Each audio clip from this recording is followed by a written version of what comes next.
discussed in executive session as necessary. Well, I think we don't have any of those today. Um, Thank you. And the next item is 3D, motion to adjourn this special meeting. Is there a, what, to instruct? This is Lynn Adams. I do think, sorry, let me see if I can start my video. I do think you want to instruct your representatives regarding the personnel matters discussed, the personnel or IBN discussed in executive session. Sorry, Without, that's fine, without giving any, without indicating what the instructions were. Okay, the next item is 3C, a motion to instruct the designated representatives of the public body regarding matters discussed in executive session. Is there a motion to affirm instructions given to representatives of the public body in executive session and a second? So moved. A motion has been made by Mr. Prescott and seconded by Ms. Para. Is there any discussion? On the motion, those in favor, please indicate by saying aye. Aye. Those opposed, please indicate by saying nay. The motion carries. The next item is item 3D, motion to adjourn the special meeting. Is there a motion to adjourn the special meeting and a second? Second. A motion has been made by Ms. Para, seconded by Mr. Prescott. On the motion, those in favor, please indicate by saying aye. Aye. Those opposed, please indicate by saying nay. The motion carries. We are adjourned. The public hearing is called to order. Will the secretary please note that all board members are present? Please note that due to ongoing COVID-19 precautions, today's meetings are being live streamed and members of the public will not be present in person. The first item on the agenda is item 2A, presentation on the Phoenix Union Health curriculum, including sex education course, the sex education course of study, Dr. Geston. Hi, good evening, President Alston and members of the board, Phoenix Union Community. We, per House Bill last year, are required to host 2 public hearings on sex ed curriculum. And tonight is our second hearing, and I will turn it over to Thea Andrade, our Chief Achievement Officer, and Mr. Tony Camp, our Executive Director for Teaching and Learning. Good evening, President Alston, members of the board, Dr. Geston, and our greater community. Tonight is our second and final public hearing on House Bill 2035, the sex ed course of study. Just a quick reminder that House Bill 2035 really grounds itself in full transparency and more specifically that associated with the parental rights associated with sex ed curriculum. There are really 2 main components. Again, the first being with parents having to intentionally opt in to sex ed curriculum. And the second really allows parents this opportunity to be able to participate, review, provide feedback to any curriculum that's been in place or is going to be modified or changed prior to the governing board adopting that curriculum. So tonight, we will briefly review how Phoenix Union has built into our system the statutory compliance of 2035. And later tonight, you'll be taking action on any of our curriculum associated with sex ed. And I just want to also note that it's been posted on our website since June of 2021. So it's been up there for quite some time. And then even later on tonight, there'll be the second reading for the family life policy, which all kind of tie together. So without further ado, I want to turn it over tonight to our Executive Director of Teaching and Learning, Mr. Tony Camp. Thank you, Ms. Andrade. Good evening, President Alston, governing board members, Dr. Geston, and the community. I'm happy to return for the second public hearing tonight to not only inform the community and comply with House Bill 2035 as well as statute, but also to continue our transparency with our district's curriculum, specifically our health and sex education curriculum. Again, this evening, the public hearing is specific to the health and sex ed instructional content that a district implements. Another quick reminder, just as Ms. Andrade stated, that our curriculum has been available for some time on our website, as well as a printed copy located at the district office if any parents or community members wish to view it. It's also important to remember, again, Ms. Andrade stated that this bill also requires the district to publicly announce any revision process for this curriculum specifically, and we will ensure that our spring and summer curriculum process includes not only this notification, but the opportunity for parents to participate and not just participate, but actually engage, as you will hear later this evening. Ms. Andrade also touched on the opt-out, opt-in parent consent form, and we've actually had this in place for some time before the House bill came to be, and we will continue to utilize that parent consent form for the curriculum, as well as ensure that we're providing any student that opts out an alternative assignment or opportunity to show proficiency without being penalized for opting out. And then again, for next steps after this second public hearing and the opportunity for any public feedback, this governing body will be asked tonight to approve the current health and sex ed curriculum, as well as related policy. We'll continue to implement the parent consent process and follow the public notification participation process if any of the health and sex ed curriculum needs to be revised for standard alignment or for revisions. And again, this second public hearing and hopeful approval tonight will complete all the statutory requirements that are related to this bill ahead of the deadline of December 15th of 2021. So with those brief overviews, we'll go ahead and take any questions or discussion at this time. Are there any questions or comments from board members? Okay. The next item on the agenda is 2B, public hearing of the Phoenix Union Health Curriculum, including sex education course of studies. Due to ongoing COVID-19 precautions, a link was provided to the public for individuals to pre-register to share comments for the public hearing. This link remained open throughout the conclusion of the presentation. There are no members of the public who wish to speak. Adjournment of the public hearing. Is there a motion to adjourn the public hearing, and is there a second? Second? Motion to adjourn has been made by Ms. Parra, seconded by Mr. Prescott. On the motion, those in favor, please indicate by saying aye. Aye. Those opposed, indicate by saying nay. Any abstentions? The motion carries. The public hearing is adjourned. The regular meeting is called to Senator, order. President, really quickly, President, it's 5:55. We actually have 5 minutes, so we can take a 5-minute stretch Oh, break okay, I guess we start right on time. We can't by law start early. We can't buy lost already. Look at Well, I give all of you congratulations, and you have 5 minutes to be back in your seat. Using my teacher voice. Don't go.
order, will the secretary please note that all board members are present?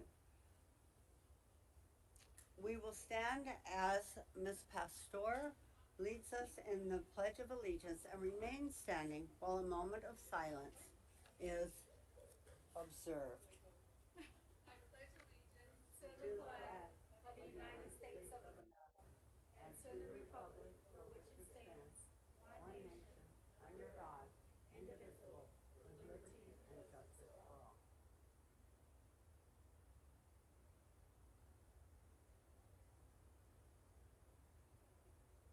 Thank you.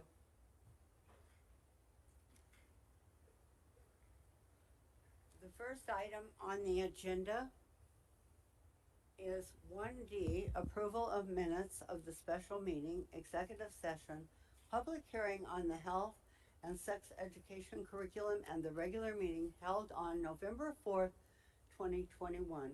Is there a motion to approve the minutes as presented, and is there a second? I will motion. Second? A motion has been made by Ms. Farah and seconded by Mr. Prescott. Is there any discussion? On the motion, those in favor, please indicate by saying aye. Aye. Those opposed, please indicate by saying nay. The motion carries. Tonight, we do not have, let's see.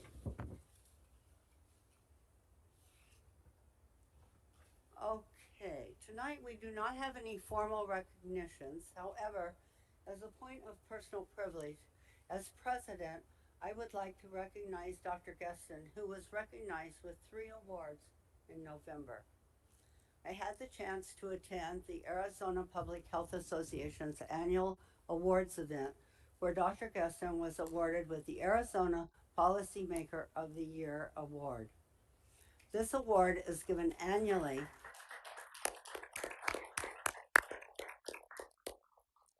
This award is given annually to an individual or organization that works to create policies that improve public health in Arizona. In Dr. Geston's acceptance speech, he thanked the board for its support and advocacy throughout the pandemic. He was also honored by Dr. Michael Crow and ASU as Phoenix Union's work with participatory budgeting, and by Homeless Youth Connection for the work our incredible Student and Family Services Division does for our most vulnerable students. In addition, Phoenix Union also received the Arizona Partnership for Immunization Award for Phoenix Union's commitment to public health and vaccination. Under the leadership of Phoenix Union Chief of Staff, Estela Rivas, we have provided more than 40,000 vaccines and counting to our community. Her leadership has been outstanding, and we are so grateful for her work in our community. Congratulations, Dr. Geston and Chief Rivas.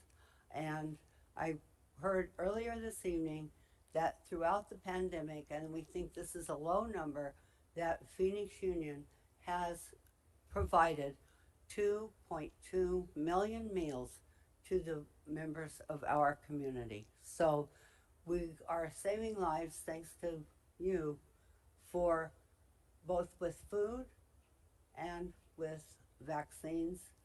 Thank you, Dr. Geston, Estela.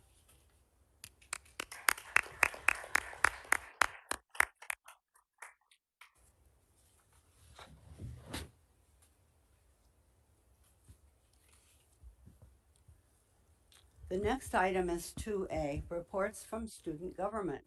Tonight we have student government representatives from Desirata, North High School, Carl Hayden, and the academies at South Mountain. Our student government representatives this evening will highlight their schools in this order. James Lamax from Desirata. Is he here? President, if you keep going through your script, you'll see he's going to present via video. So if you keep going through, Okay. You'll see. Okay, Brianna Perez from North. You just keep reading. No, you're fine. Just keep reading names. If you go through that whole list, then it'll call them back up again. What now? Sorry, President Alston. If you just keep reading through the script, it'll get to a place where we call them up. We're just doing quick introductions of each Okay, student. got it. Okay. Tiffany Alfaro from Carl Hayden High School, Community High School, and Max Smith from the academies at South Mountain. James will provide a report via video address. So we'll start the video. Thank you.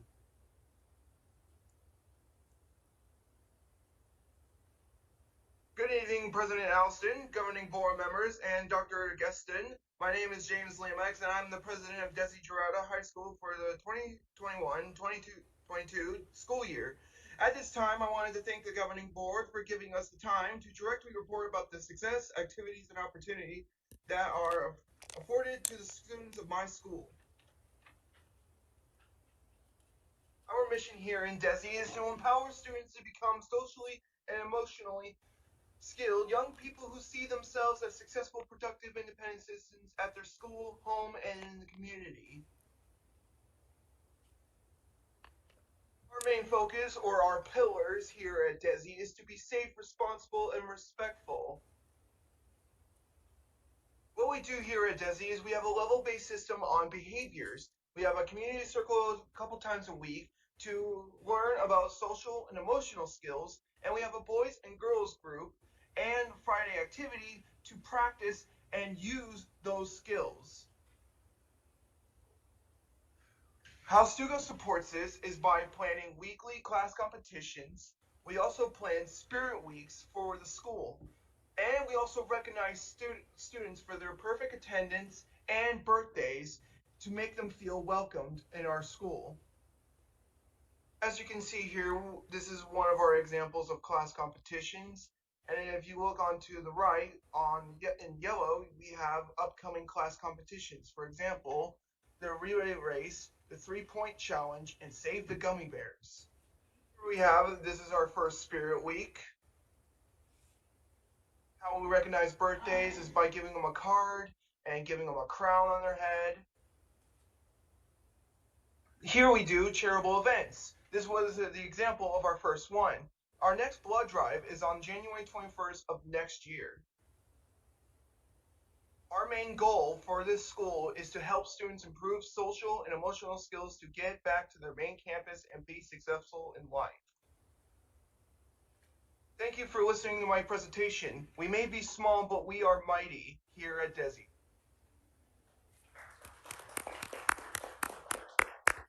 Thank you, James, so much. We really appreciate your sharing about your school with us. And now from North High is Brianna. Please provide your report. Brianna. Good evening, President Alston, governing board members, and Dr. Geston. My name is Brianna Perez, and I am the Student Body Vice President of North High School for the 2021 through 2022 school year. At this time, I want to thank the governing board for giving us the time to directly report about the successes, activities, and opportunities that we have afforded to the students of our school. Starting the year strong. In August, Lean Crew hosts freshman orientation, and our Club Mecha had a pachanga August 17th through the 18th. And then our yearbook club begins planning. In September, we had our welcome back assembly, September 3rd, and then we hosted a club fair and ECE childhood cancer awareness. In October 1st, we had our senior sunrise, our homecoming assembly, October the 15th, and we had an elective fair and a FAFSA assistance. For community outreach, COVID testing and vaccinations available on Saturdays from 11 a.m. to 2 p.m. JROTC volunteered at St. Mary's Food Bank in September. National Honor Society hosted a blood drive in November. And then the Spirit Line organizes car wash for affected families and environmental and ECE cleanup days in September. For club updates, we have drama performs Romeo and Juliet from November 5th through the 6th. Yearbook capturing the moments at games, student events, and anywhere with a smile.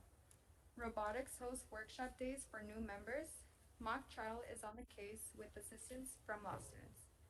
DECA is learning how to manage money firsthand with their infamous DECA store. Some student concerns we have is strengthening mask wearing, cleanliness, technological issues, and needing help. stress and being overwhelmed, transitioning from online to in-person learning, easier access to feminine products in bathrooms or through teachers, and college help. Time to shine. JROTC, their Raider team took first place in rope bridge, recovery, and LCR at the fitness competition. The Raider team also won the state championship, coming in first in 3 out of 5 fitness events. For student government, we're planning on creating the AAC 2022 state convention this February. And for girls golf, they placed second in the girls golf district championship. Thank you. Thank you, Brianna. We really appreciate your being here this evening. And our next student reporting tonight is Tiffany Alfaro from Carl Hayden Community High School. Tiffany, welcome. Good evening, President Alston, governing board members, and Dr. Gaston and guests. My name is Tiffany Alfaro from Carl Hayden Community High School for this 2021-2022 school year. At this time, I would too like to thank the governing board for giving us the time to directly report about the success, activities, and opportunities that are afforded to the students of my school. Next slide, please. Beginning of the year. At the beginning of the year, we had Telemundo come and interview 2 students on how they felt about coming back to school. I was unfortunately one of those students. We also had put on a class assembly for each of our classes. We had one for our senior class, junior class, sophomore class, and our freshman class. We had our senior sunrise at the beginning of the year. Next slide, please. Sports. We had many themed football sports, one including a pink out. We had multiple blue and gold ones, and there is our final senior night, which was last month, I believe. Next slide, please. We also, to give back to our community and to our school, we decided to have some give days. So on hot days, we gave out popsicles during lunch, and our second day, we gave out bubble gums that said, "Turn your troubles into bubbles." Very creative. Thank you. I'd like to give credit to our chair for the community. For community service, we've done a few community service things like a blood drive, freshman expo, health fair, trick or treat with the Strive program, teen exchange outdoor shopping event sponsored by the Carl Hayden Resource Center, and we're currently working on a turkey and canned food drive for the holiday season. Next slide, please. Our homecoming. This is our homecoming week and our homecoming spirit week as well. It was during Veterans Week, so to honor that, we had a camel day. We had Bless America Day, which was wear blue, white, and red. And on Saturday, we had our final homecoming. Next slide, please. And thank you. Thank you so very much. And our last student reporting is Max Smith from the Academies at South Mountain. Max, welcome. Good evening, President Alston, governing board members, and Dr. Gaston. My name is Max Smith. I'm from the Academies at South Mountain, and I'm the senior class president for the 2021-22 school year. Before I get started, I would just like to thank all of the governing board members for letting me personally come up and represent our school and share with you the successes, the activities, and the opportunities that are given to our students. Let's just start with a quick 2021 rewind. We ended the 2020 to 2021 school year back on campus and also celebrated the graduating class by hosting on-campus events just for our seniors. There was a graduating cap decorating party with all the supplies needed to decorate the tops of the graduation caps. There was music, pizza, and fun. Ended senior finals week with a senior banquet that included a video from parent shoutouts from parents where they shout out their graduates. The seniors conclude final day at South with a senior sunset the evening before graduation. We included free entrance, a food truck with snow cones, lawn games, and music. To welcome back students, teachers, and staff, we hosted a Welcome Back Spirit Week. The days varied from wearing jazz spirit gear to twinning with your best friends. We also included a neon day, animal print day, and a royalty day where we could all dress as the kings and queens we are on the inside. slide, please. Our seniors kicked off the start of our school year with a senior sunrise. At this event, we provided lawn games, free breakfast items, and photo ops. There was also a welcome back door decorating challenge for advisories. The theme for this challenge was favorite quote. Advisory teachers and their students were encouraged to decorate their classroom doors with their favorite quotes. The winners got a donut party. Flash forward to late September and early October when we celebrated Hispanic Heritage Month. To celebrate this month, we had a hallway decorating challenge where advisories, teachers, and their students had to join together to create a hallway display honoring Hispanic cultures. Our theme was Passport to Hispanic Heritage. As you can see in the picture, as you can see in the picture, there were many different hallways decorated from showing Hispanic leaders in our community to just showcasing the Hispanic heritage and culture in general. A couple weeks later, it was time to celebrate Homecoming 2021. Homecoming was a huge success this year. Not only did it boost needed morale on our campus, but it also was one of the highest producing fundraisers in our school's history. Our theme this year was Nightmare on 7th Street to help celebrate and get students excited for the upcoming Halloween season. Next slide, please. During the homecoming week, we had multiple lunchtime activities to help get students and staff involved in the week-long celebration. This also helped our campus morale and decrease the disruptive behaviors we have been facing on our campus. Each day, we had some type of competition and challenge or a dance party. We also had one of the students present her own rap that she written herself to her students. During the homecoming week, each morning before school, we hosted mini pep rallies. We played music and recognized our fall sports teams. Starting on Tuesday, we had coaches and players come up to be recognized and say a few words about their season. We also used this time to make any announcements regarding homecoming. We kicked off our homecoming royalty with a school-wide poll on whether or not to keep our royalty traditional or to move to more gender titles. Our school voted to keep the traditional format. After years of not having homecoming royalty a significant part in our school year, people were excited to bring it back. The senior class had a very exciting race with only a point difference of 10 votes for both the king and the queen. We also were excited to include the staff for the first time in the voting process. We wanted to create a new homecoming tradition with the Powder Puff flag football game between the juniors and the senior class. Admission to watch the game was a donation of canned food. We also provided a tailgate dinner for all the participants. During the actual homecoming game, during halftime, we had our clubs and sports teams participate in a banner parade and a box card race. Participants created either a banner to walk with during our recognition parade of the clubs and sports active on our campus, or they could create a box car made out of cardboard to race each other in a foot race challenge. We had our homecoming dance outside on the football field. The pre-sale price for tickets was $15, and we had a record number of sales this year. We had lighting decor and a taco food truck. There was also multiple blow-up decorations that were Halloween themed surrounding the football field. There was, can you go back please? There was also a photo booth for students to capture their favorite memories that night. Next slide, please. To celebrate Halloween before this season ended, we had a haunted hallway decorating challenge and a pumpkin carving challenge between our advisory classes.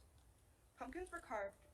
Pumpkins were judged during both lunches and included 3 categories. 2 categories for individual students and staffs, and 1 category for entire advisory classes. Winners for both contests received a prize. Next slide, please. The last 2 weeks before Thanksgiving break, we held a food drive to give back to our community. We were able to serve 21 of our own South Mountain Jaguar families. There was a competition held between our advisory classes to see who can bring in the most canned food items, and also a staff challenge of bringing in frozen turkeys. I would also like to talk about another program on campus that had a Thanksgiving celebration. I would like to bring up Miss Carly Bacha in our Upward and Onward program, where the students and interns helped plan a Thanksgiving feast where they planned everything themselves, from organizing the event, making invitations, budgeting and buying the items that they needed, and making the food themselves. I was happily and gladly able to be invited to celebrate this Thanksgiving feast with them. It was an absolute success.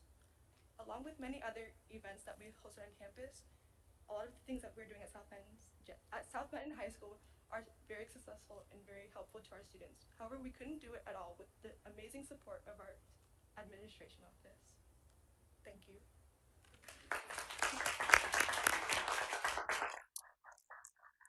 Thank you so much, Max. We appreciate your being here. The next item is 2B, reports from employee organizations and the Phoenix Union Foundation for Education. Tonight we will begin with CEA, Ms. Vanessa Jimenez.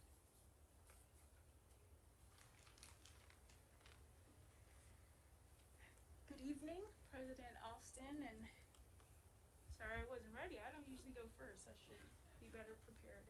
But good evening, and thank you for always giving us this space. We appreciate having this time to be able to address what we're doing, what we're meeting. We're ending the semester. I guess we're just taking the punches, and they just keep coming, but we're working through it. So I can't not address our safety and needing to get the experts in the room always. And those experts are our safety teams. And we tend to work separately, and we really need to stay together and be in the room together as we move forward. I've been bringing up for the last 3 years that we started on our next gen safety plan in 2018. We addressed some of those, and then we kind of stopped. Didn't mean we got it right, but it didn't mean to stop working on it. So here we are. Safety teams are frustrated, and they want to be back in the room and at the table. So we do have a meeting set up. Thank you to Thea, Ms. Andrade, and Ms. Tarkington and Mr. Jones, getting the right people in the room to really address. Those are the experts. They do this every day. And I think things could be far worse if we didn't have the great teams that we have. So we have to celebrate that, but also respect them and have them in the room. One of the first things we are going to do is look at all of the safety job descriptions. We have to truly capture the work they do. One of them says they patrol. They don't patrol. They walk with kids and they talk with kids. And we need to capture that. So when we hire people, they know what they're signing up for. They're not signing up locking doors and opening gates. They're signing up to be that person for a student. So we want to make sure that we capture that in the job description. So when people apply, they know what those expectations are. So that's our first big to do so that we hire the right people. The next thing is a salary schedule. As you all see in the board docs, we're moving up to $12.80. That's great. But if you look at the rest of our salary schedule, we have a lot of positions that are under $15 an hour.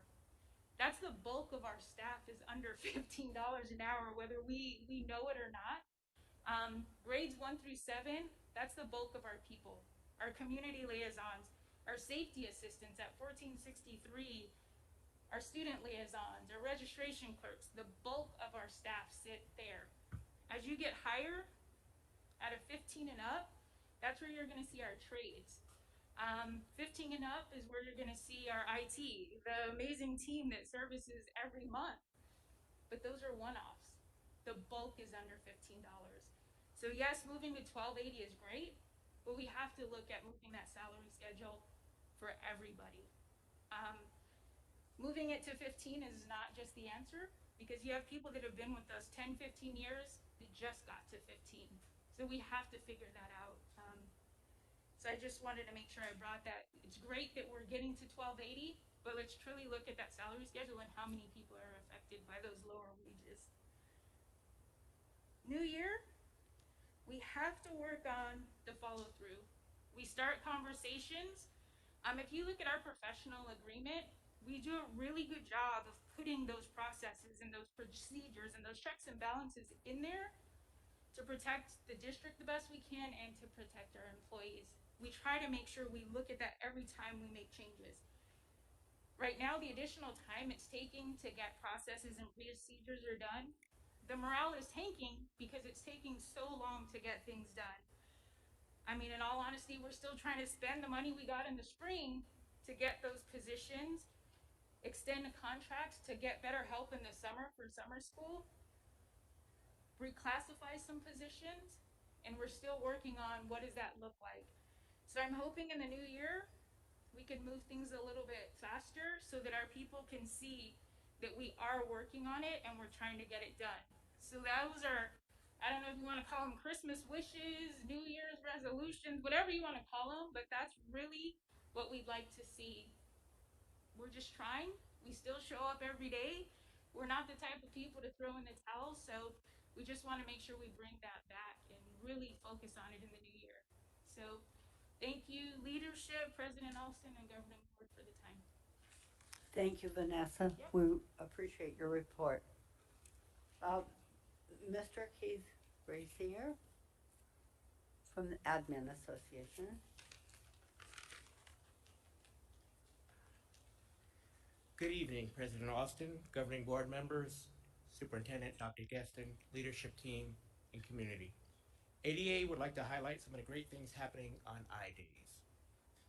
Across the district, campus admin teams have been holding open Q&A time with staff. Family and community engagement team created an outdoor store where families were able to come and shop. At Trevor Brown, one of the visual arts teachers provided a studio day for her students to come in to work on art pieces, and they loved it. Across town at Camelback, company dance held rehearsal for their upcoming show. Advanced engineering students practiced their technical skills in the lab. Counseling held FAFSA events in the afternoon. The admin team received professional development on diversity, equity, and inclusion training from Diamond Strategies.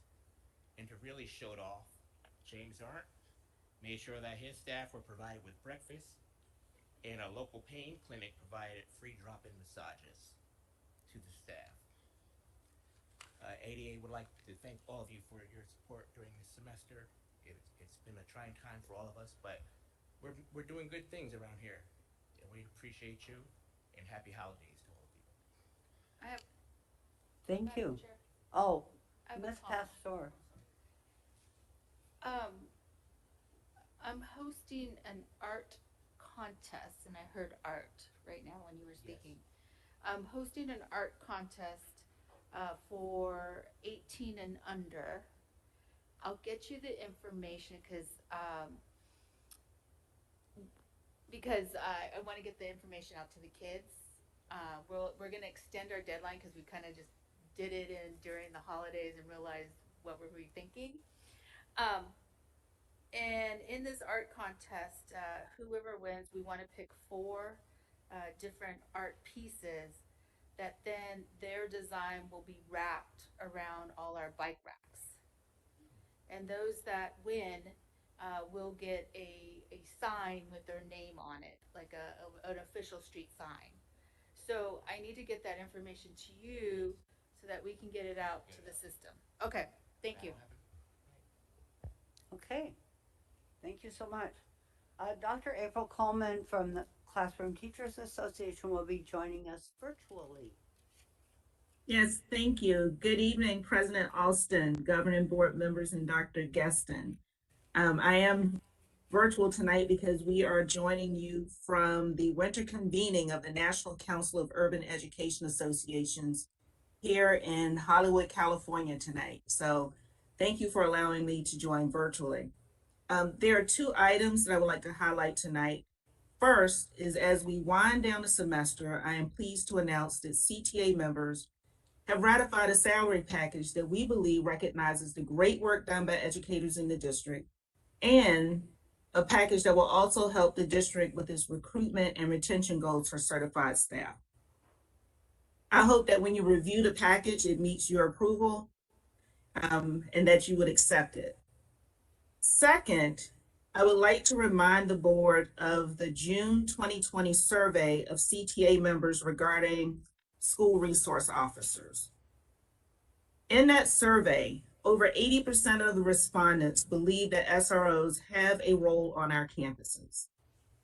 Also, over 80% of the respondents witnessed positive interactions between SROs and students on campuses when we had SROs and students on campuses.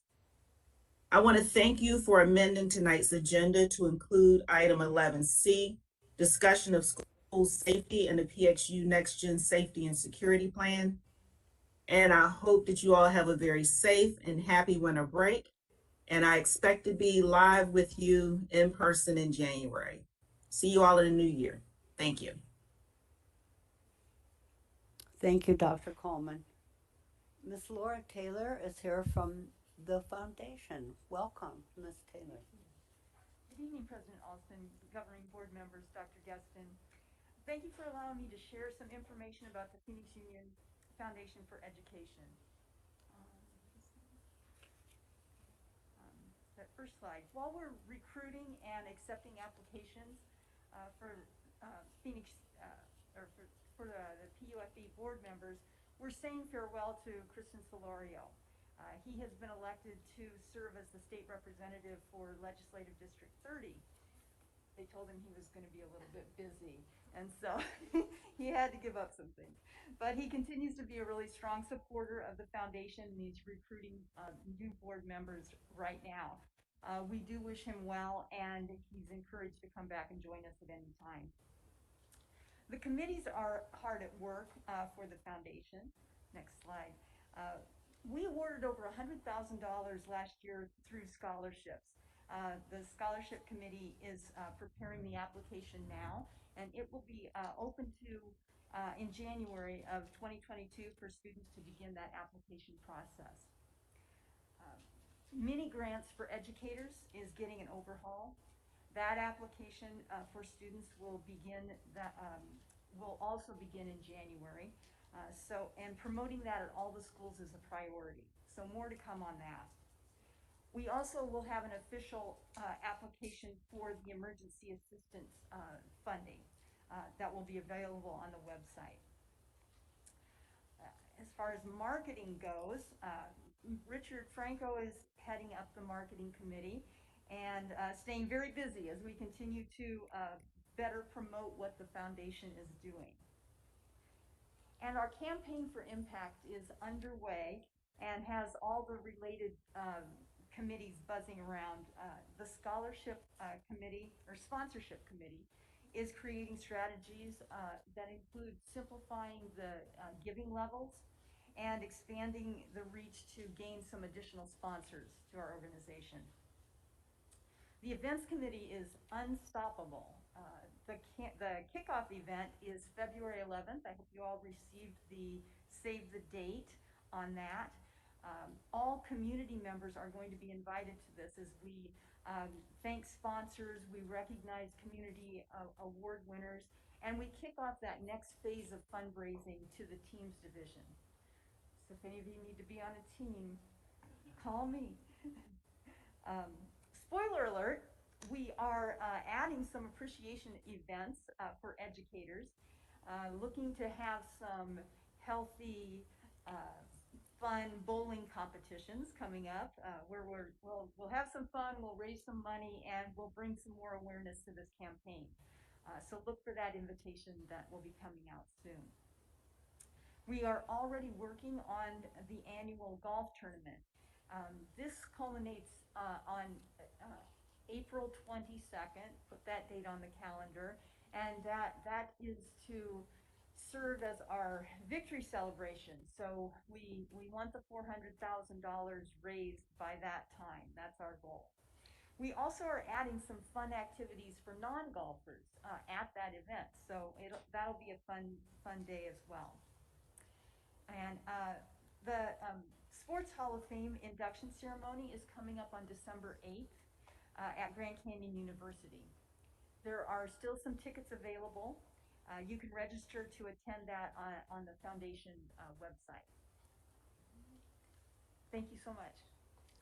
And thank you so much for what you do in our community and particularly for our students. Thank you. President Alston, if you don't mind, Yes, really Dr. quickly, I Gaston? just want to thank Laura. She's doing an amazing job. That our foundation is now at a place to have an executive director, I think is fantastic. So thank you. And then also wanted to point out that Christian Solario, who you talked about, first of all, Supervisor Gallardo is part to blame for losing him. However, he's such a great, he's a perfect story for Phoenix Union. He's actually a Phoenix Union graduate, and he's actually a great CTE success story. Although he is in the Alhambra area, he decided to go to Metro Tech High School to the architectural program. Ended up going off to college and is now an architect after going through our CTE programming. So I think he's just a perfect success story, and I don't blame you for choosing him. He's doing a fantastic job. So thank you so much, Laura. And he also has an emphasis in his practice on low-income housing, and I very much appreciate that as well.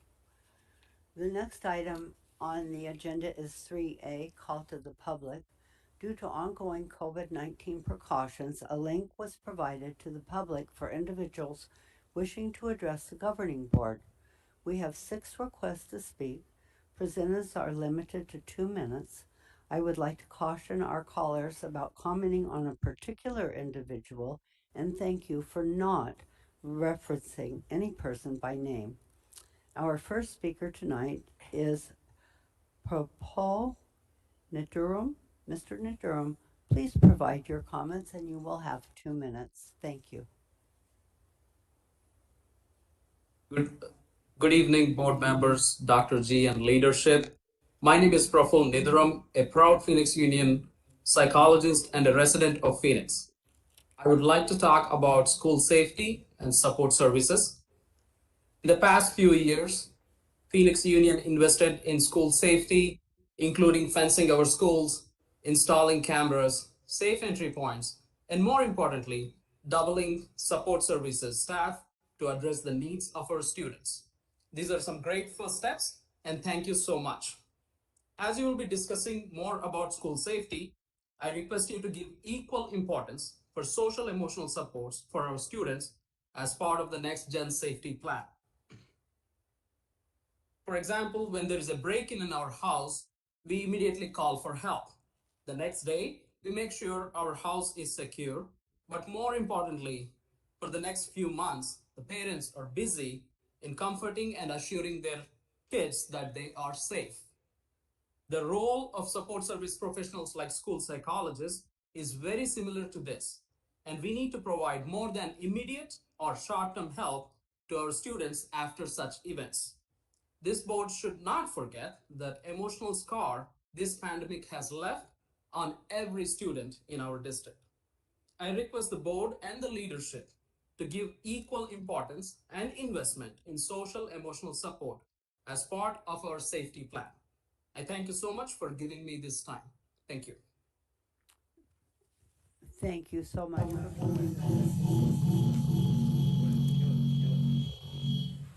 We have no idea. Our next caller is Thomas Navarro. You may address the governing board, Mr. Navarro.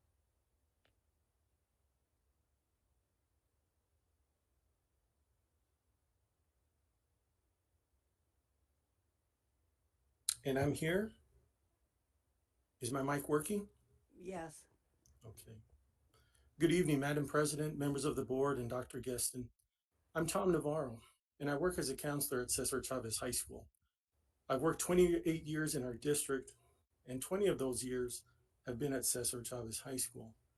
But despite all that, it was still disturbing and saddening to find out what had taken place in our campus earlier in the week. You know, things happen in the outside world, the world outside of our school, and you've got to thank God for not having some of those things take place on our campuses. But it was truly saddening once again to recognize the fact that one of those things had finally made it onto our campus. But I'll tell you, you know, what made us feel better was walking onto our campus on Tuesday and seeing members of district leadership working with leadership at our campus. There was Dr. Getson, Mr. Franco, Ms. Rivas, Mr. Cordia, Mr. Biera, Mr. Jones, and many others. I saw them collaborating with our school's leadership, our principal, Mr. Georgia, assistant principals, and members of security. And I tell you, it just all came together to make us feel more comforted, more reassured, knowing that how we and our students were feeling was important to leadership. I know that when you're placed in a leadership role, you can't help but wonder sometimes, do people see my effort? Do they see what I'm trying to do for them? Do they see my hard work? And I'm just here to let you all know in leadership, and I'm sure I speak on behalf of the entire staff at Cesar Chavez High School, when I say that your effort doesn't go unnoticed. We see you, we see your effort to ensure that our students and staff feel safe and secure enough to go back to school. We see that effort, and it's very much appreciated. So once again, district leadership at our campus at Cesar Chavez High School, we thank you. We thank you, Madam President, members of the board, and Dr. Gesson for your time and attention, and I hope you have a good evening. Ms. Ross?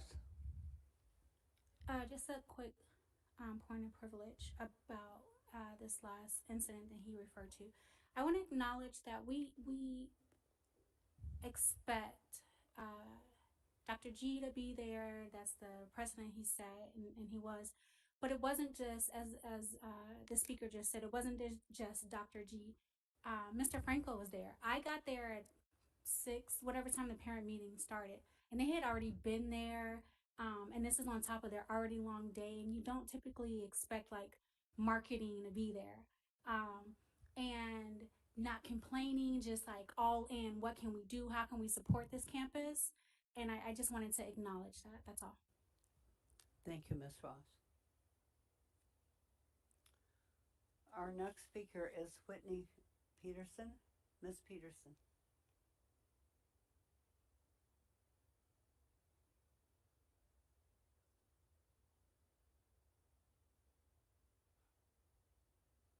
Is Ms. Good Peterson evening. available? I'm Whitney Peterson. Okay. I've taught at Chavez for more than 20 years. I have the best job teaching the best students in the world. I have caring administrators and an outstanding security and support team. I have the most wonderful colleagues. What I don't have is an environment in which these amazing students can learn to their fullest potential. As I reflected on the events of this week and this year, I was filled with uncertainty. So I did what I often do. I talked to my students. They are the best people I know. Over the years, they have taught me to be a kinder, humbler, wiser human being. They are my moral compass. As they always do, they had answers. Their understanding of their reality is crystal clear. Their sense of justice is strong and appropriate. They tell me gun violence at school is America. They worry about how desensitized they are to violence. They ask me why they are being punished for doing everything right, because we are so reluctant to set boundaries for those who are doing wrong. They understand that as individuals and as a society, we don't learn from our mistakes unless we acknowledge them and accept the consequences. They speak of their fear, their discouragement, and their lack of hope that the adults in their lives have the will or the means to keep them safe and help them reach their full potential. They deserve to be proven wrong. We're an old district. We know what we need to do and how to do it. We start with clear and fair expectations. We hold everyone accountable to the same standards. We have consequences. This doesn't mean throwing kids away or giving up on them. It means equipping them to function in a world that is far less forgiving than school. We provide support for students and families in need. We offer more than one kind of learning environment because we have more than one kind of learner. We show love for our students by helping them to be the best human beings they are capable of. We build. Thank you so much, Ms. Peterson. The next caller is Eugene Haugen. Mr. Haugen, please provide your comment. Yes, thank you. I'd like to thank the board for allowing me to present to you and to you, President Alston and Dr. Geston. I'm a social worker. I've been in the district for 30 years, 20 years at North High, and I want to present a quick overview of my theory of school safety. It's based on Maslow's hierarchy of needs, where safety and security is the base of the pyramid, and the goal is achieving enlightenment and graduation from high school. I have a few points I want to point out. The foundation of learning starts with consistent school safety plans practiced with fidelity. School safety should not focus only on school shooter events or on campus events. School safety is a daily event of observations and asking questions. Why is this garden hose across a walkway? Why is an outside evacuation door barricaded with sandbags? And why is a student's behavior changing? School safety is creating individual safety plans for ESS students and our vulnerable population and practicing those events with fidelity. School safety starts at 7 a.m. and ends when the last student leaves. School safety is not scheduling fire drills to avoid classroom interruptions. School safety is practicing drills as if they were real events, and school safety is not reinventing the wheel each year. And my summary is school safety is the foundation where teachers and students feel safe, where learning, connection, and community take place. And school safety is about prevention, understanding, being prepared, commitment, and being alert every day. I want to thank you very much for this opportunity to share my theory on school safety. Thank you very much for your comments. Our next caller is Yarazette Ocampo. Ms. Ocampo, you may address the governing board.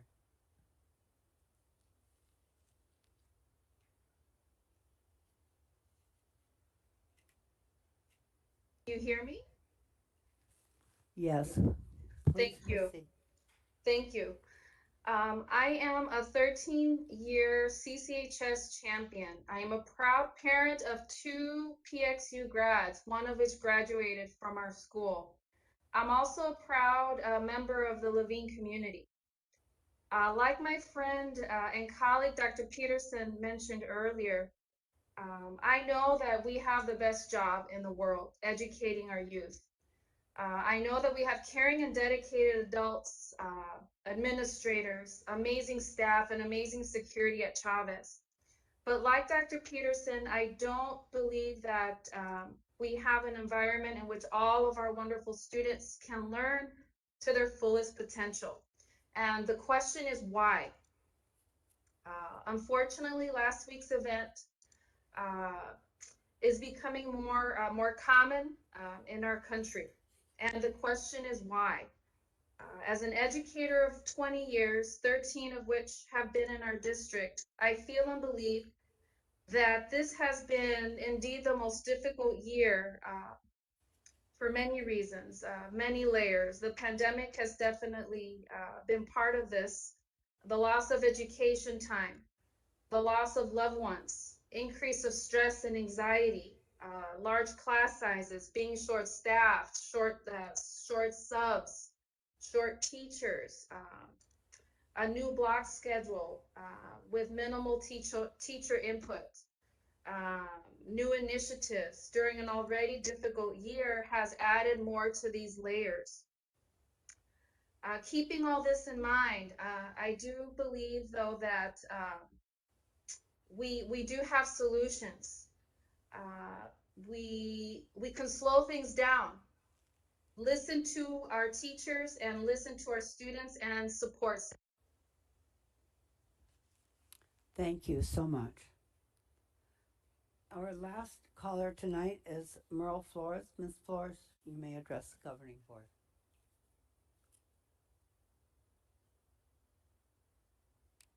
Can you hear me? Yes. Hello, good evening. Like you said, my name is Marla Flores. I was a bilingual administrative assistant at the Marketing and Communications Department at PXU until November 18. During today's agenda, item A, section C, I'll be number 5 in a list in which my termination will be announced. After a stressful process of meetings, letters, suspension, with and without pay, and being forbidden to discuss the investigation, I was officially terminated on November 19 for allegedly violating this board's policy, GDQD, discipline, suspension, and dismissal of support staff members. What happened is that in October 14, I expressed that I would not disclose my vaccination status in the district's portal when I was confronted about it. And that was later on labeled as insubordination. So dear politicians, board members, I immigrated to the US when I was 16. I attended a school nearby, Trevor Brown. I learned English and graduated magna cum laude in 2 years.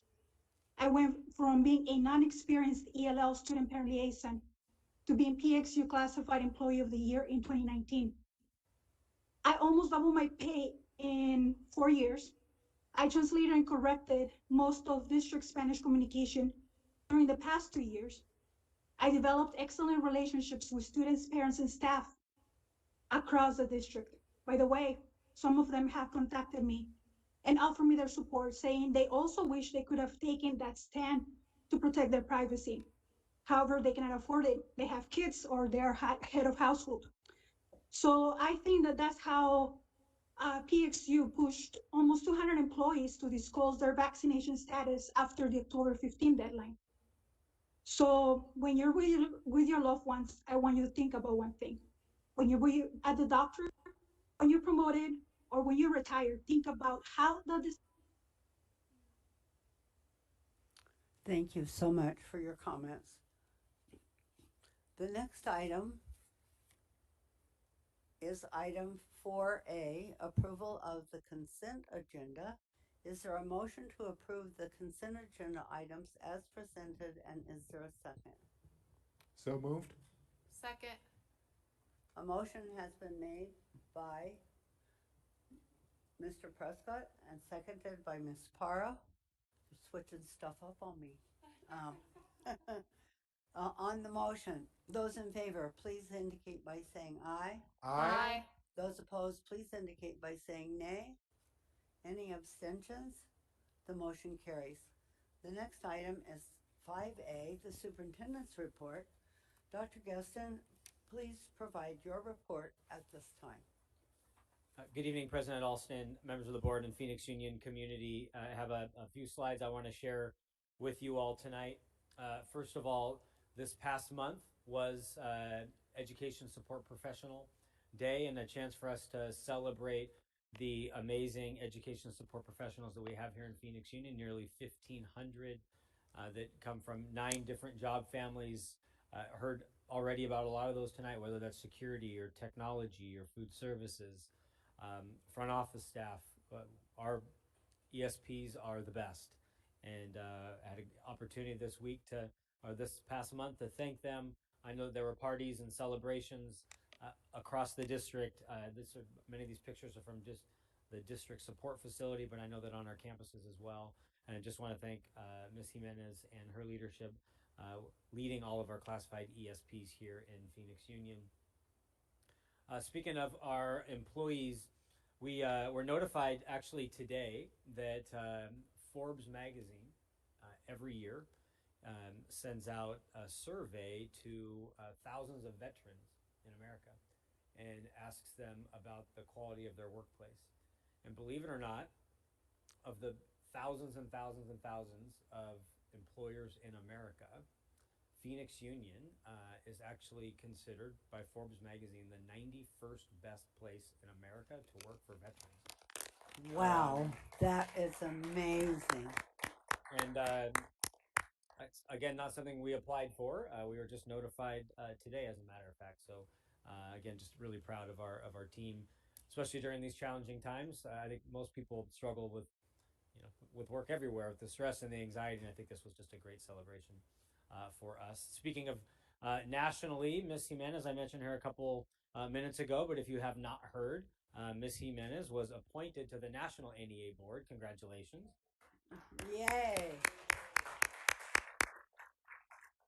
And so she will have an opportunity to not only represent us here at the state level, but have a national voice. And so congratulations again to Ms. Jimenez.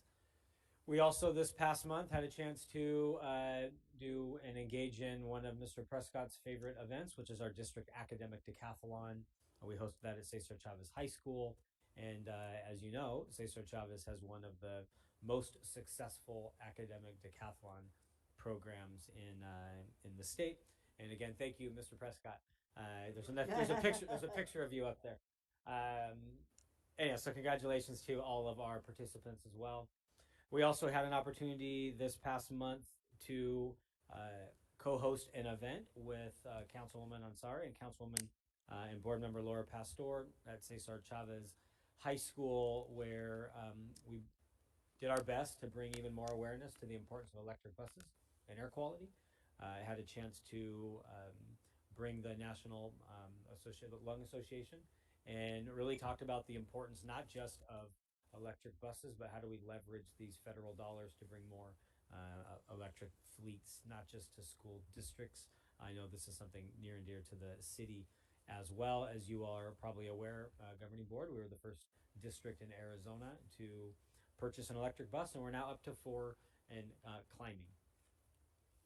We also, this past month, had an opportunity to cut a ribbon on a brand new obstacle course at Franklin Police and Fire High School. You know, one of the parts of getting into police or fire is making sure that you're able to climb walls and stay in good shape. And there's a lot of competitions for our young men and young women. And so we had an opportunity to do a ribbon cutting on a really cool obstacle course on the side of the campus. Councilwoman Pastor was there as well to celebrate this new gift.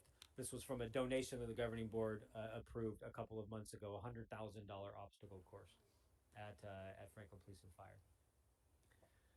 Today happens to be National Special Education Day, of course, in Phoenix Union. Special education is known as Exceptional Student Services.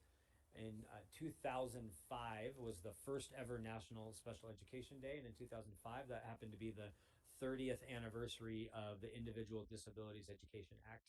And so we are extremely proud of all of our exceptional student service employees and all the work that they do here in Phoenix Union.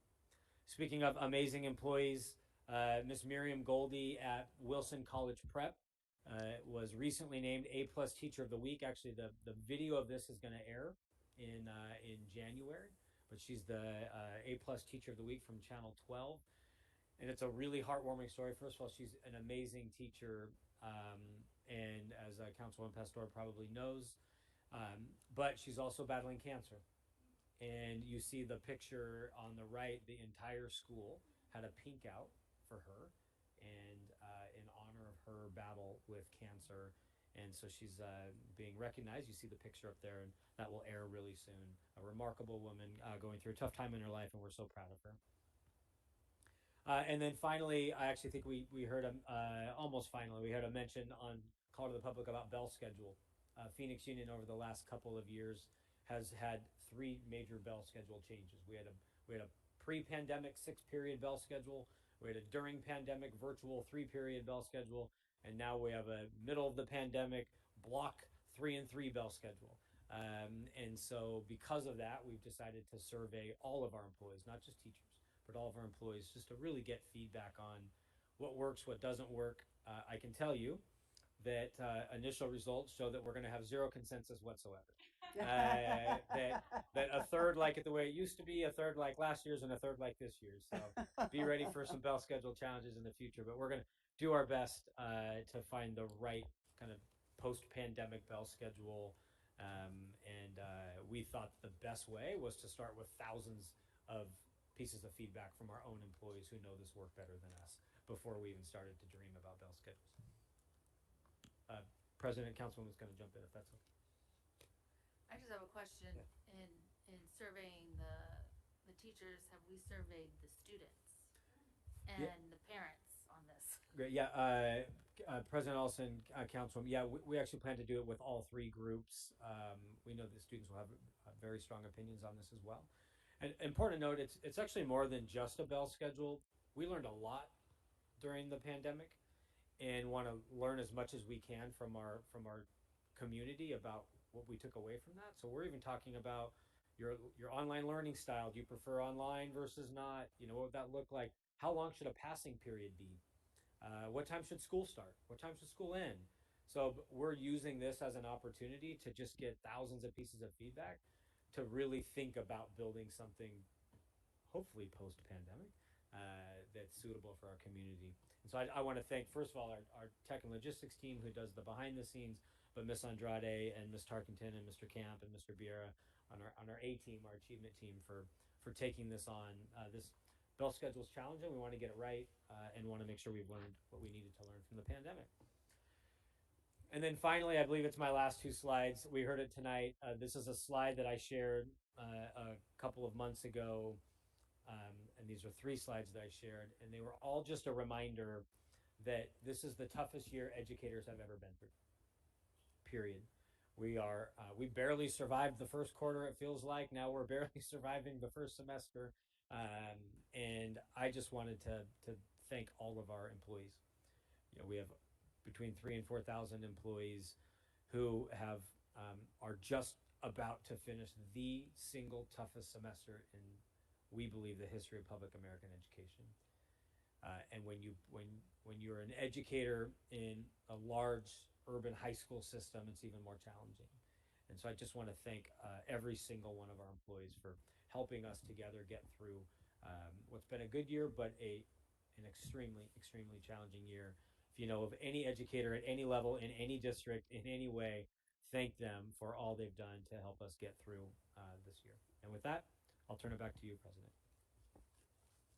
Are there any questions of Dr. Gustin from the board? Okay, thank you, Dr. Gustin. The next item is 6A, Strategic Plan Update, Commitment 8, Family and Community Support and Engagement. Dr. Gustin. President Alston, members of the board, tonight for you, we just have a brief overview of our Student and Family Services Parent Community Engagement. As you all know, Phoenix Union Strategic Plan has 10 commitments. We're doing our best to make sure we keep those on the radar for governing board. And community commitment 8 is around family and community engagement. Alyssa Tarkington will do our presentation in a moment. Mr. Ross is not in here, but I reflected upon on Tuesday night, which I'll talk about a little bit later. We had a parent meeting at Cesar Chavez High School. And when it was all said and done, we had a meeting after board member Ross, Principal Georgia, myself, and a couple others. And Mr. Georgia, I overheard him telling board member Ross, he said, when I became a principal at Chavez, I promised myself I was going to show the world what perfect high school family and community engagement looks like. And he's like, 6 years later, I'm still struggling. He's like, family and community engagement in high school is challenging. And I think what you'll see tonight is really great work that we're working on kind of in 4 big buckets. We also know at the same time this is one area where we need to still continue to grow and strengthen. So I'll turn over to Ms. Tarkington, who will just provide a brief overview. Of course, if you have any questions and details, you can ask them tonight or any other time with Ms. Tarkington on the direction we're moving with family and community engagement. Ms. Tarkington.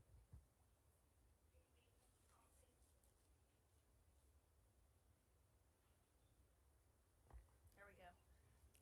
Good evening, President Alston, governing board members, and thank you, Dr. Gustin, PXU community. It's my pleasure tonight to discuss family and community engagement. It is a focus area in the strategic plan, as Dr. Gustin said, in Commitment 8.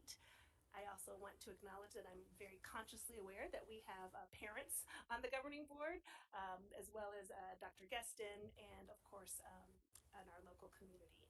And so with that, I'll get started. I think that this quote frames the discussion, the presentation tonight very well. When you think about the old adage of it takes a village, that is more true today than ever before, although we know our villages can shift depending on the individual student.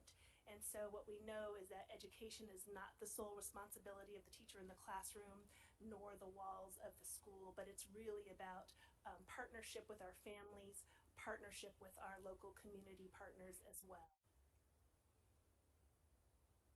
So I'll start with just a little bit of research honing in specifically on family engagement.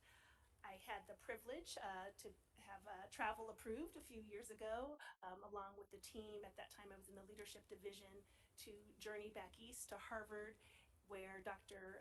Karen Knapp, who is also the author of the quote before, authored this book, Powerful Partnerships, and really learned a lot about this definition of engagement.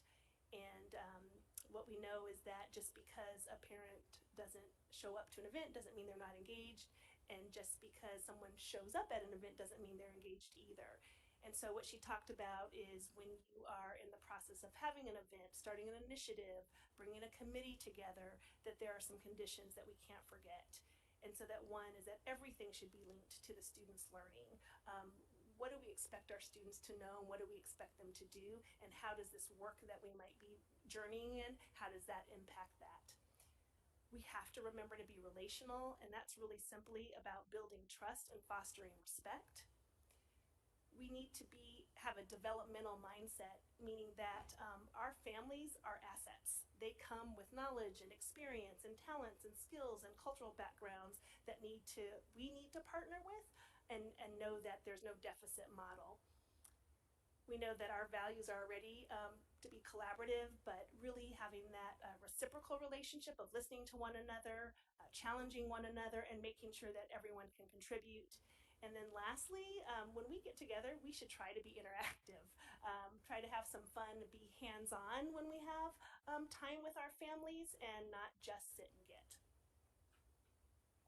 And so as Dr. Guestin alluded to, we really have started to recognize that there are different forms of involvement, not only with the partners that we work with, but definitely with our families. And so we actually want to take a journey to get deeper in parent involvement.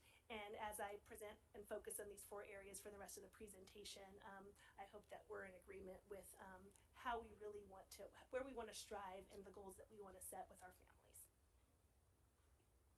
And so we'll start with support. You'll see in this presentation that my thunder has been stolen by a few things that have been said already, and you'll see that soon. But someone referred to Maslow's hierarchy of needs. I think that was in public comment. And the reality is that we have students, we have families that are struggling with the basics: food, water, shelter, and we know that safety has been a theme tonight. And so we're not going to pretend that that's not there. But I also want to celebrate the work that we do in Phoenix Union. And so I'll kick it off with an familiar area of our district, and that's our resource center located at the home of the Falcons.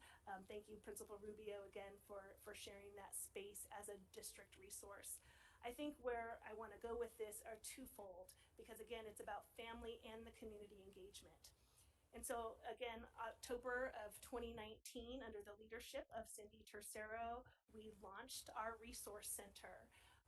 What people may not be aware of in the public is that part of that was a really customized MOU with HYC, which is Homeless Youth Connection, in which we were then able to really receive inventory and distribute that back out through that partnership. And that collaboration, or that reciprocal relationship, is that they can't always access students and families the way they want to, and we know that our families have needs. And so other partnerships are part of that. We now have a Feed the Children partnership. We've strengthened our St. Mary's work. You'll see down below, pre-pandemic, a group of community liaisons who really support the logistics along with Cindy to make sure that we have opportunities to meet those needs. I have lots of stories I could tell, but we don't have time to do that right now about the stories about how students and families have made their way to the Resource Center. With that said, last school year, we did distribute just under 5,000 boxes of not only food, but hygiene items and those basic needs that our students and families need. I want to then pivot a little bit about just even our internal collaborations that we have. And so I'll give shout outs to food services and transportation who worked to, and I think again, President Alston mentioned it, from our curbside food distribution, we had over 2 million foods that were provided from August 2020 to June of 2021. And I think what we need to understand is that that was breakfast, lunch, dinner, and snacks for 7 days at a time that we provided to our families. And so I had to double check that number to say that, was this email wrong? Was that really the statistic? But alongside that is that we also partnered with our partner districts and really made deliveries out to apartment complexes and mobile park areas, and that was upwards of like 470,000 additional meals. And so just again, meeting those basic needs. And so I just want to share that while those numbers are a little bit smaller this year, I want to make sure that we also know that people have had life changes. And so when we think about some of our unique populations, McKinney-Vento is our homelessness designation where there is not a fixed, adequate nightly residence. We have unaccompanied youth that may also be homeless, or they may have a residence, but they don't have there's no physical custody with a parent or a court-appointed guardian. And so just so we're aware, those our McKinney-Vento and those with both designations have increased by 25% this year. And that first bar graph, I want you to realize that while that says the number of students, those aren't unaccompanied youth. So those are families that do not have a fixed residence. And so again, and those are just our families that we know about and who've been referred. And so the last couple of slides in the area of support,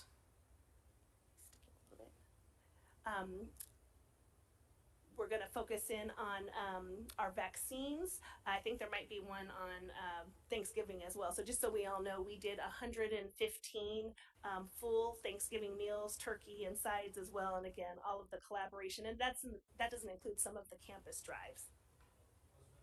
Okay. I know that our governing board member also have a packet, and so I can proceed if you'd like. There we go. Beautiful. And so I think with the vaccines, I know we do a monthly COVID-19 update, but I do want to recognize kind of the two buckets when we've had the vaccine pods. One is all of the work around the mitigation of COVID-19. So we know we have 5 and up. We also are doing daily testing, as well as a hotline that operates to make sure that our families can navigate. Often they get tested, but can't necessarily figure out how to access those results. And so that's a piece of it. Additionally, to kick off school, we had a huge partnership with United Healthcare. We distributed or had an inventory of 10,000 backpacks. PayPal provided notebooks. We've had the health clinics for other childhood immunizations, and the list goes on. And so just, I know we're proud, but that's all really part of that support. And so I'm going to move into participation. We want our parents and our families to participate and be on campus, even though your teenager tells you not to. And so we know that there are some popular ways in which our families come on campus, the Friday night football games, and I'm not going to leave out, there's lots of other athletic activities, but our performing art shows and art walk, our cafecitos with principals, but also, having those campus tours and understanding that we've got our portfolio of schools. We know we're multi-generational. I see you over there, Governing Board Member Gallardo. And so we really want our families to be participants and to be on campuses. But we need to go deeper. And so really in thinking about engagement, I've got a definition of parental engagement, and that is that parents and school staff work together to improve the learning, development, and the health of our children or adolescents. And so really thinking about what are the kinds of activities, what are the kinds of events that we can have where we're really working side by side. And there was one area that really stood out that we're really strong at, and that's in our work on post-secondary and life after high school. We have, as you see, a laundry list of incredible post-secondary partners, and those include everything from having workshops on the FAFSA and getting financial aid to running cohorts of parents and making sure that they even understand the world of high school and credits and what are the options beyond, college and university, but career connection as well. And so this is a perfect example of our staff standing side by side with our partners to engage our families together. And then lastly, I just want to talk about shared decision making, where there are instances and opportunities for our parents, our families to make decisions in schools, not just about their own son or daughter, but also in regards to the school community. And so, we want to believe, and my optimism believes that for the most part, our parents are making decisions when it comes to those parent and teacher conferences and with counselors in our 504 meetings and our IEP meetings. But what other opportunities are there? Do we have committees that we're engaging parents on? I know that Wendy Collison, our director of ESS, is working to really form a robust parent advisory council on the district level. And so I really want to challenge us, not only on campuses, but as a district, to make sure that our families have that voice in contributing to decisions. We talked about the Bell Schedule survey. That will be one way as well. And then I really want to call out again, in the name of not only school safety, but in one of the deepest ways that you can make a decision is having some control over dollars, over school district dollars that are spent. And so this is not gone and lost. I know you haven't heard much about that this school year. We have really struggled with some capacity. If you recall, starting last year's participatory budget process was really going to work with 3 groups. Every campus ran a student group, a staff group, and a parent group that then contributes to a district steering committee, in which we will have items on the ballot that are funds in the students' hands, our staff's hands, and our parents. And so we are working to hit the ground running again in January. We have a timeline. It won't take all semester because those ideas were formed last year. Where we really are in the research process, and so we will be working with principals for those designees from their campuses to be able to really execute this. And the exciting part about that is that I think once we have this parent opportunity, I don't know if it will stay at the scale forever, and maybe it'll even be bigger, but that's really an incredible way for our families to have decision making.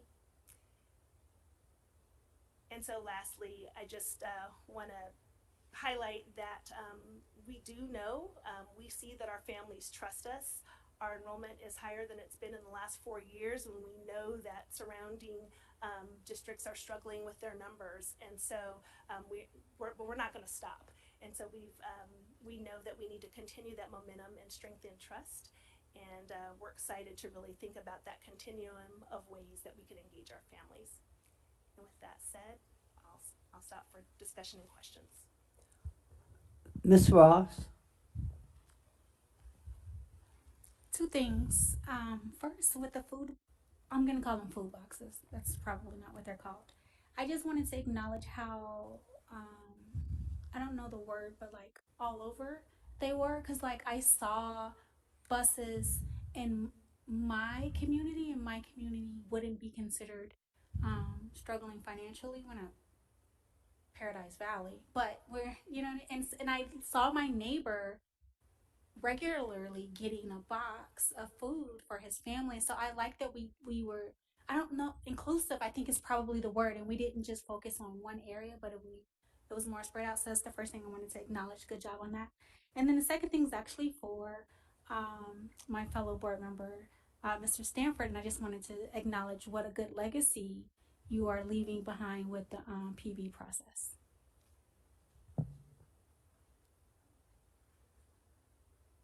Mr. President. Oh, sorry, Ms. Parra. Thank you, President Alston, and thank you, Board Member Ross, for those kind words. 2 things from my end. One, so on the subject of food boxes and the holiday donation drive, I would love information about any future food drives. I know that there was the Thanksgiving drive. If there's a holiday drive, would love information to that so that I can contribute to it. Second, I do want to recognize on the I was actually really impressed with the levels of involvement. I don't know whether this was recognized. I think it is, but it's actually in political science. There's a concept of the ladder of political engagement, which is about public participation, and this actually mirrors it in concept, if not in specifics. And so I was actually really impressed by that. I think the more that we can expand out those shared decision-making opportunities including participatory budgeting, advisory committees, and other opportunities for parents, as well as our broader community, to have input into our schools, the better. So, thank you. Ms. Parra? Thank you, Madam Chair, and Ms. Tarkington. Thank you so much for the presentation. This strategic pillar is such a personal passion of mine, as you all know. Getting parents more involved in the educational process is something that I'm deeply, deeply committed to. Through the work of Parent Educator Academy, which 2 Phoenix Union schools participate in, our fall cohort just graduated last night, actually, 91 parents from the Fall Academy. All our early data is demonstrating a tremendous growth in the parents' confidence from session 1 to their final session. Increased confidence in communicating with their teachers, administrators, and even board members. Like the data is phenomenal. And so I'm super excited about those early findings, because really what the parents are walking away with is exactly what you started the conversation with. They are telling us, I've never felt more confident to talk to my kid's teacher about his or her grades, about college, about their life after high school, or for our K-8 parents, the transition, getting them ready to come to high school. And so they're having much more meaningful conversations with their educators. And it really, I think what I'm extremely excited about is that can, it becomes a true partnership. And the responsibility of getting kids caught up. There was a mom, her son is in 5th grade, and she said, I just didn't know that my kid could be in 5th grade and not be reading on grade level. So now I set up a meeting with his teacher, and we're talking about, where is he? Is he reading on grade level? How can I help at home? What interventions do I need to provide? What kind of support? She's even saying, now I can provide the social emotional support that he needs, like all the things that we know kids need right now more than ever. And it's so incredibly powerful to involve parents in an authentic, meaningful way. And so I appreciate this work so much, because I think this kind of thoughtful, intentional approach to our education community is going to, especially in a community like Phoenix Union, it's going to make a huge, huge difference. And so I'm just so grateful for all of the work that you and your team do. Know that we are extremely proud, and however I can personally continue to be a support, and this board can continue to support this work. This strategic pillar is just so critical. Thank you. Anyone else? I would just like to say thank you to the staff who are so responsive when we have opportunities in the community. Go ahead, Mr. Gallardo. I'm sorry. No problem. Thank you, Madam President. Great presentation. Love it.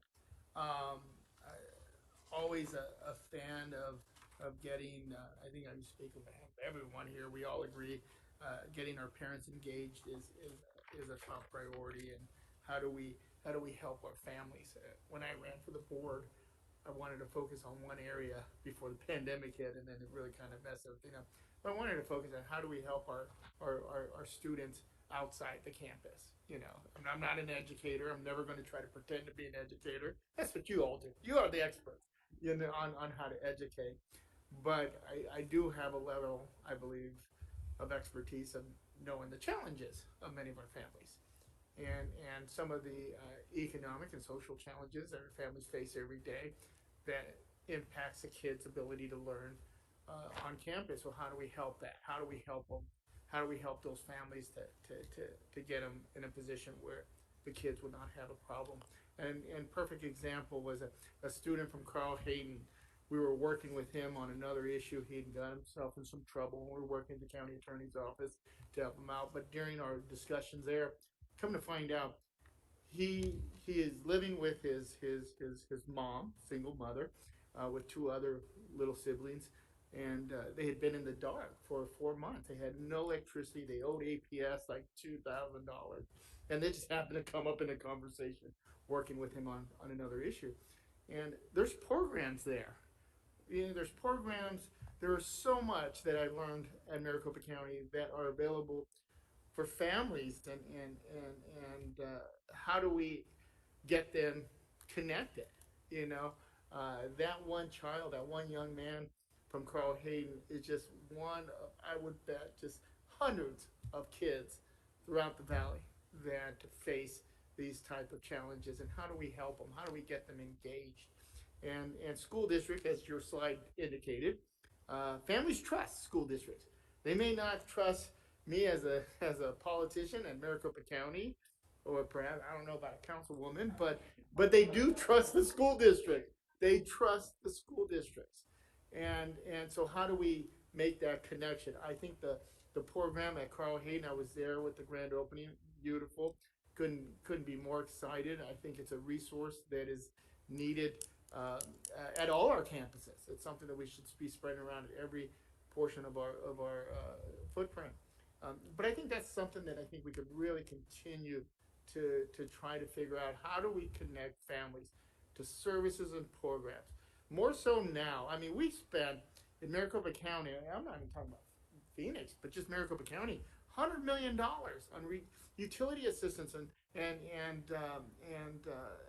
rental assistance, and now we're going into the mortgage side of it. So how do we get those dollars out there? And it's a struggle. It really is. And we really come to find out the pandemic, there's ever anything, it kind of points out how behind we were at Maricopa County in terms of addressing some of the challenges. We just weren't equipped at the time. We just didn't have the infrastructure there. And that's something that we're working on. But nonetheless, I think there's so much there we can do as one of the largest urban school districts, and we have so many families that really need help. The food boxes, I think, are wonderful, and let's continue to do that. I saw the backpacks. One of the things that, because we used to do backpacks as a county supervisor, come to find out, talking to one of the parents, is Steve, Juanito has 5 backpacks. He don't need any more backpacks. He needs shoes. And that got us thinking, well, we'll stop the backpacks and we just start doing shoe giveaways. And we partnered up with the Diamondbacks Foundation, and we targeted a couple of schools. I wish I could do all of the valley, but we targeted a couple of schools, and 2,000 kids get a brand new pair of shoes every year. And we continue to do that. Where we're going to start now that the pandemic is kind of flown away. But these are stuff that I think we can identify and really help our families, and whatever we can do, continue to have. I'll bring the county side. I know Councilwoman Pastor can bring the city side. Then we can make a huge dent and really help families. Let it be utility assistance, let it be domestic violence, let it be whatever the issue is. The resources are there, millions of dollars. And I'll leave with this, because this really got me going. When I first became a supervisor, they came to me and they said, Steve, we have $2 million left. This is the end of the fiscal year, so we have $2 million left in utility assistance. My first thought was, well, if we're sitting on $2 million, someone's not doing their job in Maricopa County. We got to get that money out there. And it's just not an easy task, but this type of programs and projects continue that collaboration with the counties and the cities and the nonprofits. I think we can really make a huge difference. And you've gotten the blueprint on how to do it. So thank you. Anyone else? Mr. Marquez. Yes, I just had one question about participatory budget process.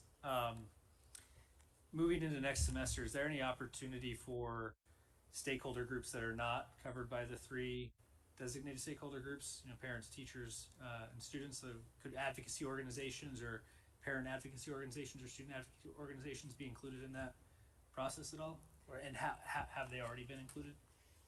Thank you, President Austin, Governing Board Member Marquez. So yes, we have. So I know that Cindy Tercero has worked with the organizations that have reached out to her. And so this is how we've worked through that. So we all share the families, right? So we share the students, we share the parents. And so what Cindy has done is done workshops with them. We absolutely will continue to do that as well as they reach out to us. But ultimately, it is our students, it's the parents of our students and our staff that will be the voting members. But working through their students, I mean, we want that because sometimes, again, just like I talked about in the partnerships, our organizations benefit from being able to have the work that matters to their constituents. And so they wouldn't be voting, but we can definitely share some workshops because we want them to be able to reinforce, with our families as well. Hope that makes sense. Yep, thank you. Ms. Pastor? I have a follow-up on that one because I do think it's broader than the inner family of Phoenix Union. Because we go out to our voters and ask them to vote on a bond or an override, so they're obviously engaged. So may I suggest that we do include those organizations and also include all the partnership organizations that we have partnerships with to participate in the participatory budgeting and have a voting, have a voice by having a vote. I think that's very important. How you figure that out, I don't know, but I think it's very important because participatory budgeting is not just Phoenix Union, it's the whole collective that feeds into Phoenix Union. And I think it's very important. Yes, Mr. Prescott. Yeah. I agree with the idea of including the whole community. I will say that this particular process has been underway for a couple of years now. I think that as we look towards the future to further participatory budgeting efforts beyond just this year's, then that's a great opportunity to revisit how we're including community and partnership. But again, this particular process was started even before the pandemic. And so making sure that we finish it with what we have rather than changing it halfway through, I think is pretty key. And then revisiting how to do it for the future ones. Okay. Anyone else? Okay, I want to finish my congratulations to our staff. I had a community member call me that they had quite a large amount of food and had no one to take it and get it out into the community. And I called our chief, and she got it all worked out very quickly, and it was a significant amount of food.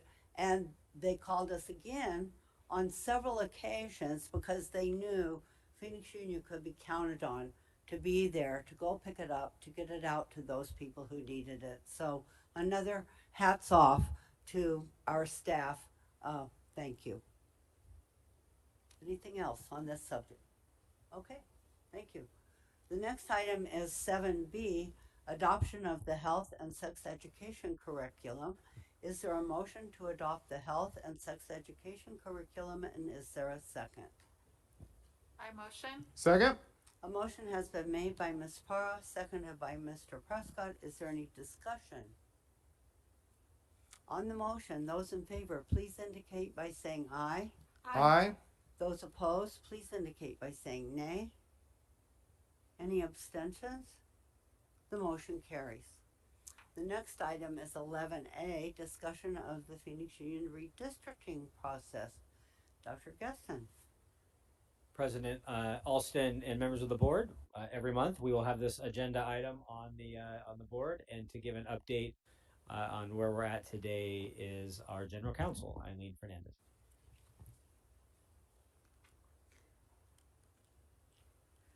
Good evening, President Alston, board members, Dr. Geston, and community members. I'm here to give you your monthly short update on redistricting. I do have some good news. As far as the court case is concerned, there was a hearing that took place this last Monday, the 29th, and then the very next day on the 30th, the court entered an order accepting our stipulations. So from the legal side of things, everything is done. As it relates to our ongoing process, the vendor is working on those proposed maps. We'll have preliminary maps, hopefully, actually before we go out on winter break.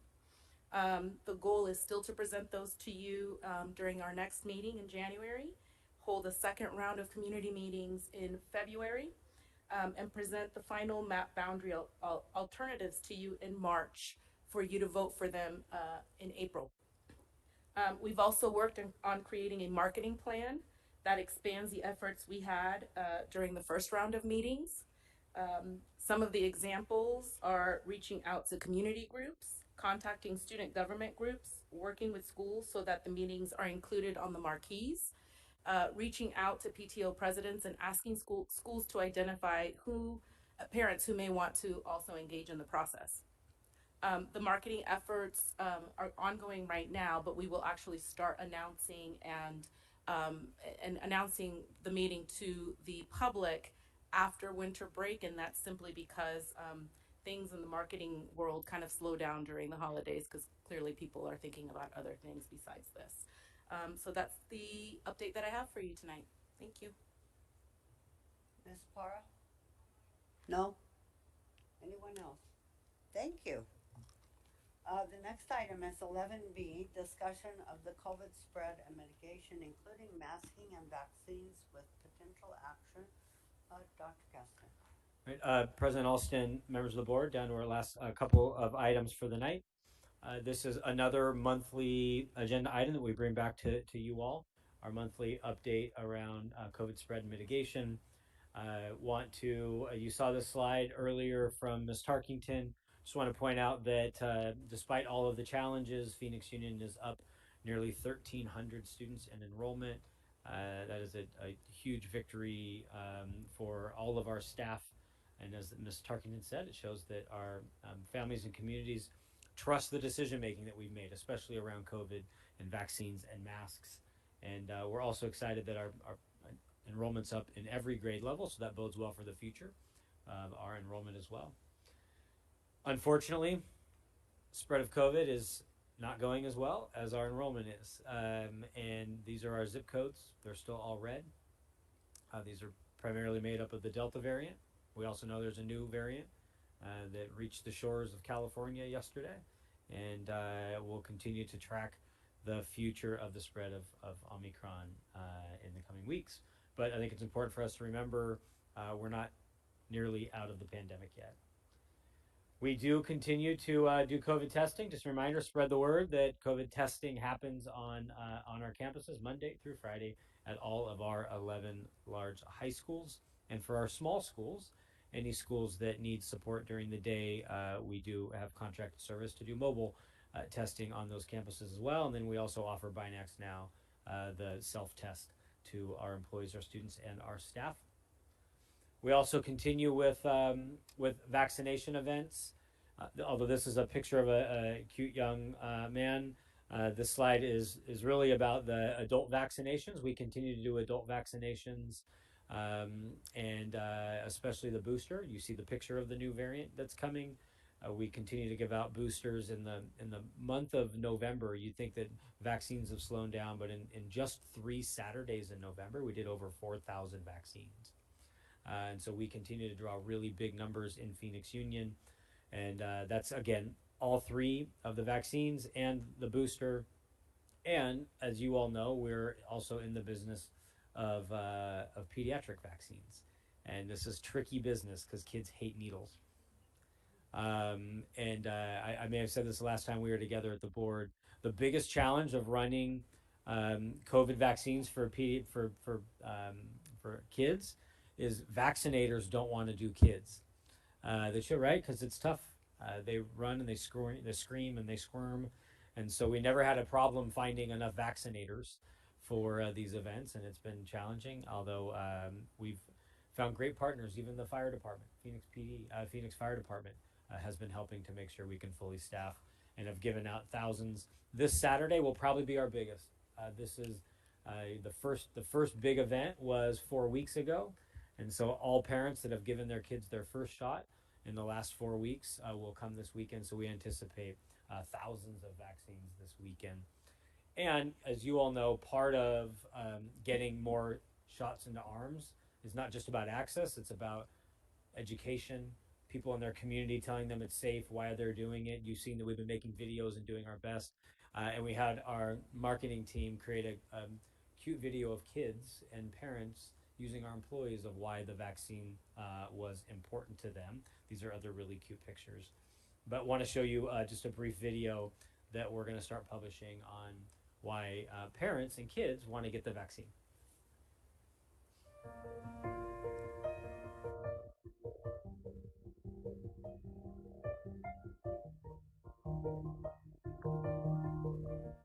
So I decided to get us both vaccinated. Well, we're going to be getting vaccinated because he's going to turn 5 in December.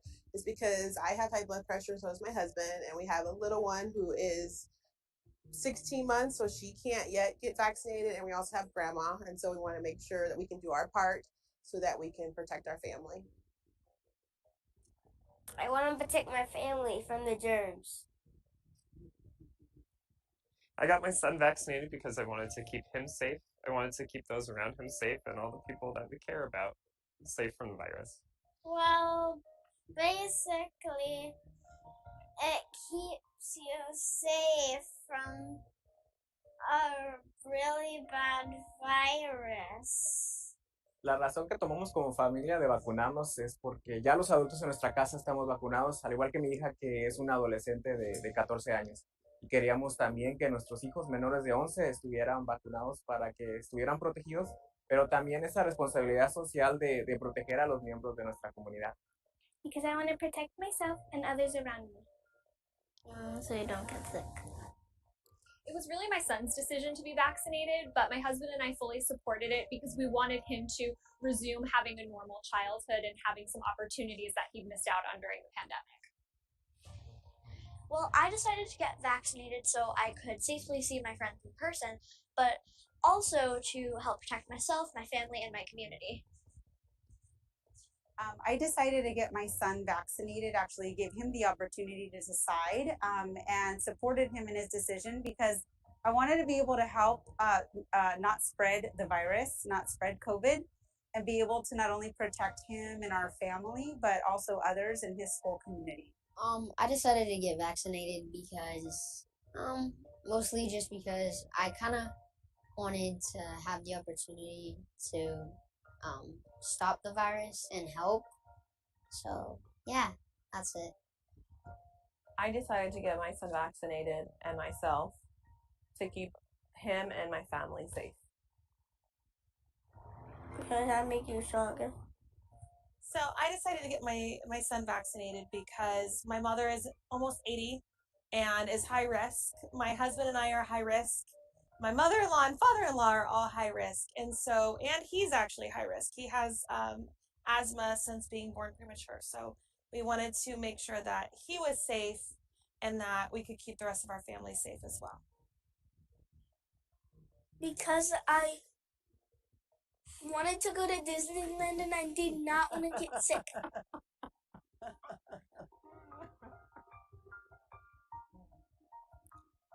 So thank you again to our marketing and communications team and to all of our Phoenix Union employees for putting that together. Even though that was cute, these work, right? This works. It's a big part. People have asked, how come Phoenix Union has such high rates?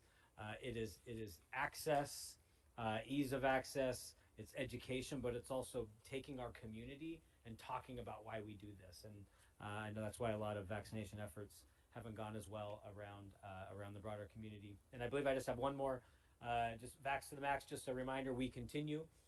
We haven't given up yet. Continue to push rates as high as possible in Phoenix Union. Last month, the board approved a slight amendment to Vax to the Max to give out, instead of $200, $400 to all employees who were vaccinated. Of course, the winning schools got $450. That's Bioscience and Maryvale. We continue. This is one of our students. Continue to give out the $100 gift cards and have extended the staff Vax to the Max to January 4th. They'll get a payout in early February. And for now, we're just continuing with students. We've told students at least through the first semester, but of course plan to continue to the incentive for students. And with that, Governing Board, that's the monthly update on COVID mitigation and COVID spread. Thank you, Madam Chair, Dr. Geston, and really the team. I just have a couple of comments. So I got my booster. I got my booster a couple Fridays ago at Central High School, and I have to tell you, I was so emotional watching how emotional the parents got once their kids got boosted. They were just like, you could feel the sigh of relief on the parents. So I'm so grateful for your leadership and your commitment to this effort. My cousin lives in Far East Mesa. She actually brought both of my niece and my nephew all the way out to Camelback High School to get vaccinated. She said nowhere in her community could she find a pediatric vaccine for her kids. And so she drove all the way from East Mesa to Camelback High School to get vaccinated a few weeks ago. So I'm personally grateful for your leadership, but you are doing just amazing, amazing work. Not just for Phoenix Union community, but for all of our neighboring communities who, for whatever reason, leaders are not providing access to the vaccine outside of our boundaries. So thank you so much. Thank you. And just a quick comment too. I appreciate that. Yeah, we've heard stories around the state, other countries coming to get. I think I told the story last time of a couple at the airport that needed the vaccine, and we sent a lift and brought them in, got them vaccinated, and sent them back. But I do think it's important that we appreciate it. I know our team is Rivas Marketing Communications, but the county Supervisor Gallardo is here. This is done in partnership. It is Phoenix Union, the county, and Albertsons, as well as Lyft and other key partners. But I also do want to thank Supervisor and his team that we don't do this work alone. Ms. Ross? Dr. G, I have a question. Just if you could clarify, because I had a family or a person ask me, because we mentioned how you just said earlier, now it's time for the second shot for the families who got their first one. And so the family was like, well, does that mean I can't go on that day to get my initial one? And I was like, I think you can. So we could always be clear about that all shots are available at all times. Does that make sense? Because that can be confusing if we say we're in our second dose, and if people don't know that it's okay if you want to still get your first dose. Excellent. And then I love the idea of whoever put the digital mask on the. That was super cute.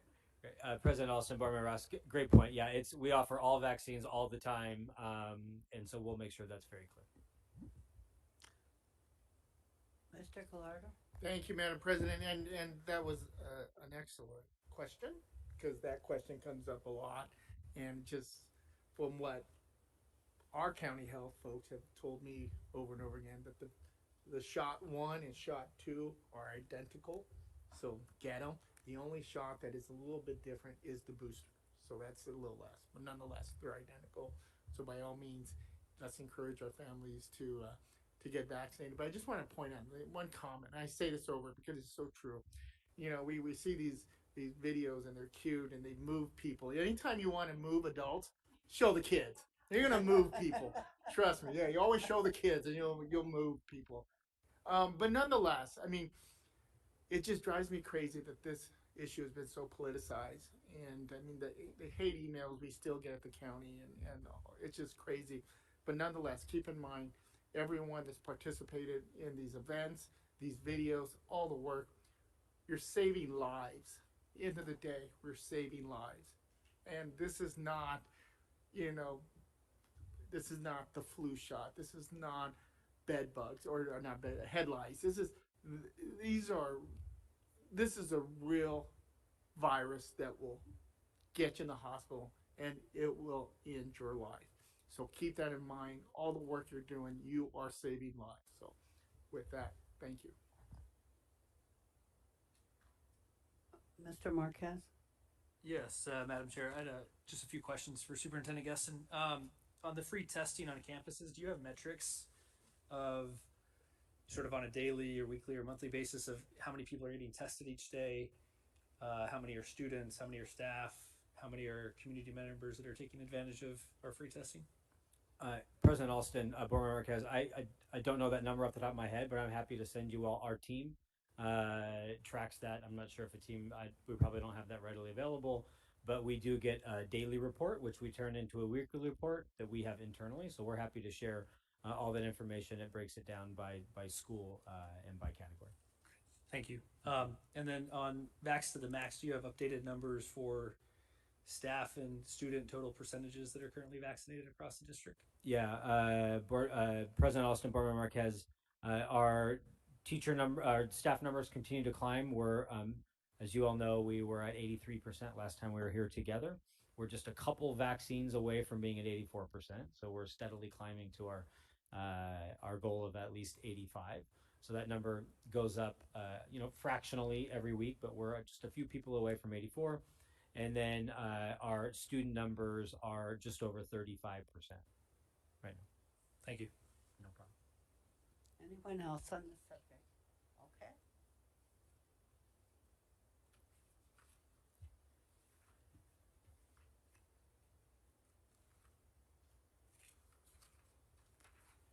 The next item is 11C, discussion of school safety and the Phoenix Union Next Gen Safety and Security Plan. Dr. Gaston. All right, President Alston, members of the board, Phoenix Union community, this is our last major agenda item for tonight. This is an item that we amended and added earlier this week and wanted to spend time this evening really doing just three things.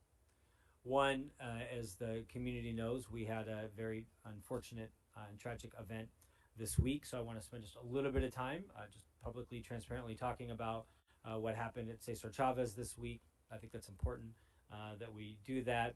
Second, because of that and because of other things which I'll talk about, it's a great time for us, I think, to come back to the table and really talk about school safety again. And not that that's something we're not focused on internally, but to publicly talk about what is it that we have in place, what is it that we don't have in place, what is it we need to strengthen, what do we need to get better, and want to do that in the context of the plan that we published a few years ago. And ultimately that leads to the last part, which this is mainly a board discussion.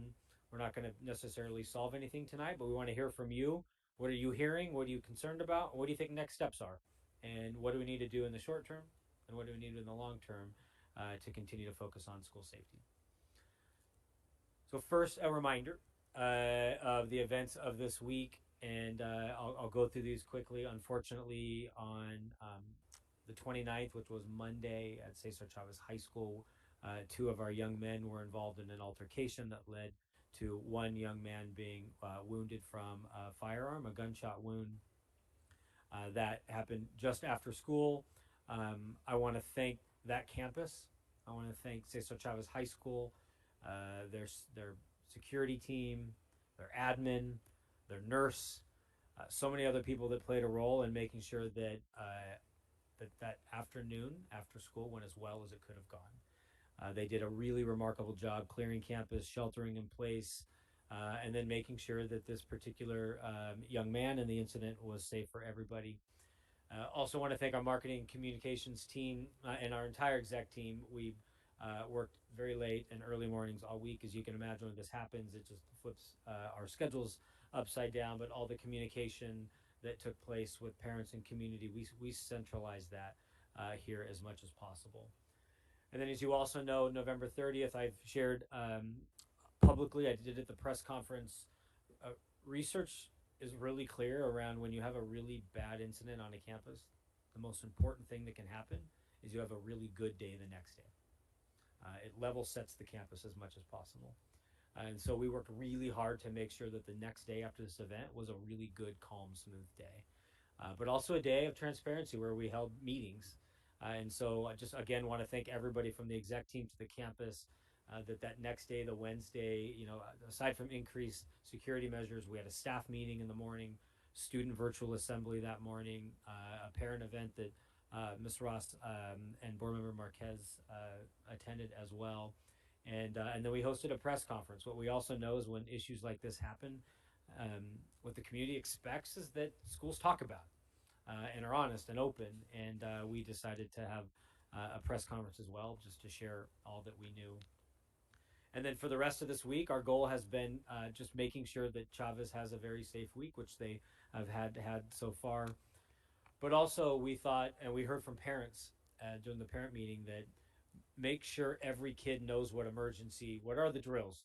And those are things that we have to do every month, but it's time for a quick review to make sure that campus knows what the major drills are. And so tomorrow at Chavez, the students and staff will go through a whole school review of emergencies. Just the reminder of a lockdown and evacuation and reverse evacuation, just to make sure that campus feels set and ready and settled by the end of this week. So just again, want to thank the staff and our team for helping them. And then the parent meeting was, I just think, a great parent meeting. Not that those are easy, but it was great to have parents there, and they were very honest. And one thing that we did at that meeting, there were many parents that said, I want to help, I want to get involved. And we said, in a nice way, put your money where your mouth is, let's come back next week. Don't just say it, come back next week. And so they're going to host a parent meeting next Thursday, and are hoping the same parents, and if not more, come back to get to that shared decision-making idea. What is it that they want and need to do at Cesar Chavez to make sure that they can be stronger after this particular event? And so again, just want to thank everybody involved in Chavez this week, and also want to thank the city councilwoman. I had a chance to chat with Chief Williams a couple times this week, and these incidents like this require law enforcement support, and they were fantastic in helping us this week get through that tough issue. I also thought it was important to remind the community, let's not forget that Cesar Chavez is a safe place and an amazing place. And when I talked to administration down there, as a former principal, you own your school, right? You own your children. And for one, you're heartbroken for the families, but you're heartbroken for your school. And Chavez is a remarkable place. And Chavez published a 1-minute video overview over the summer about their school. And so I thought it was just important for the community listening today, a reminder that although something bad happened at Chavez, Chavez is not a bad school. Chavez is an amazing place for kids. So just a quick video for you all. What makes a high school a home of champions? For starters, a dedication to competing at the highest levels, academically, athletically, and artistically. A setting where every student feels valued and where opportunities to succeed are offered daily. It's a place that creates student leadership and mentorship programs to help us repeatedly uphold the highest standards of education year after year. With our Arch and Avid programs and 18 AP course offerings and honor classes, we champion college preparation. Phoenix Union Cesar Chavez High School stresses a partnership with families to ensure we excel at delivering a dynamic, enriching experience to our students. Founded on the legacy of a great humanitarian, Cesar Chavez High School is an environment where every student learns at high levels, realizes their passion, builds enduring relationships, and graduates prepared for tomorrow. And it all starts with the district's longest running freshman house, a program that helps incoming ninth graders take ownership and accountability while developing a true desire to learn. Engaging, rigorous, committed to excellence. So what makes a high school a home of champions? The success-oriented approach to learning found at Phoenix Union Cesar Chavez High School. This is who we are.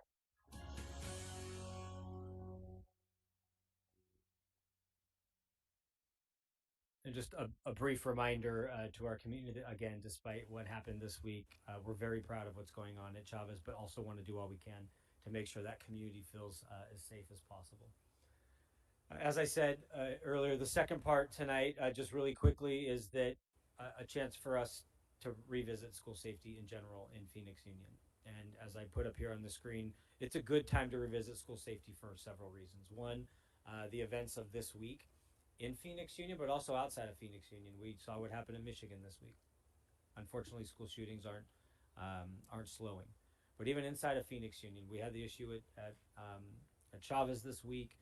We're always navigating issues, right? In our broader community, things from even today, we had a gentleman try to get onto campus at one of our schools. So you've got perimeter safety, you got student safety. We had an incident this week in a parking lot where students got in a fight and then their parents came and their parents got into a fight. So we're talking about broad issues on campus and off campus that we have to tackle. And that's not just this week, that's this year in this pandemic, and that's not just Phoenix Union, that's all in our nation. That we need to get very, very serious about safety. And I have that third bullet up there that says we can't wait for this post-pandemic new normal. We're already in the next normal, and it's here now. It's a mental health crisis. We have a workforce crisis. We have safety issues, and we have to tackle it now and be honest about where we're strong and where we're not strong. And then finally, we're at the end of the semester. It's a great time to, what changes do we need to make for second semester? And in a blink of an eye, we'll be launching next school year. And so I think this will be another one of these ongoing topics where we need to really lean in. To set up the Next Gen Safe Security Plan, but again, this is mainly a discussion for you all. What we heard on Tuesday from parents and families is not unlike what we've heard from community for many years. These are things that I pulled out. Ms. Ross was there, Board Member Marquez was there. These are the conversations that families are having. Not saying these all fit in Phoenix Union, but there's a lot. When you think about school safety, it's extremely complex. We think it's one thing, better security teams. We think it's the presence of an officer or not. We think it's good fencing. And the truth is, school safety today is extremely complex. And as I told the families this week, that as they brought up all these items, it was a reminder that we had a plan, we have a plan, and it's a good time to go back to that and see what's working, what's not working. And so I think we had a one pager we were going to give the board, a handout. Unless it's in there. So we have a Next Gen Safety Security Plan. We're gonna, hopefully we have it here and we'll hand it to you. And it was just a summary of the plan, but I'll just go over it really quickly. And what you'll see on that piece of paper, which we can, if you don't have it, we can send it to you. We just wanted you to have something in front of you. Was we wrote this for the first time in 2018, and it had a 3-paragraph preamble, and you could literally just change the year, and it's still relevant. The mental health crisis in America, school shootings in America, school to prison pipeline, what role does law enforcement play or not play? And so first you have that opening preamble. Second was the objectives of Next Gen Safety Security. And then just an overview of the 12 components. Again, we're not going to go through all those today. Today's just want to hear from the board what you're hearing. But what you'll see on this one pager on the back is specifically is that our Next Gen Safety Security Plan has 12 components that are a combination of infrastructure, policies, security teams, restorative practices, training our employees. What role does law enforcement play in schools? What do we do with our security teams? What's training look like for security teams?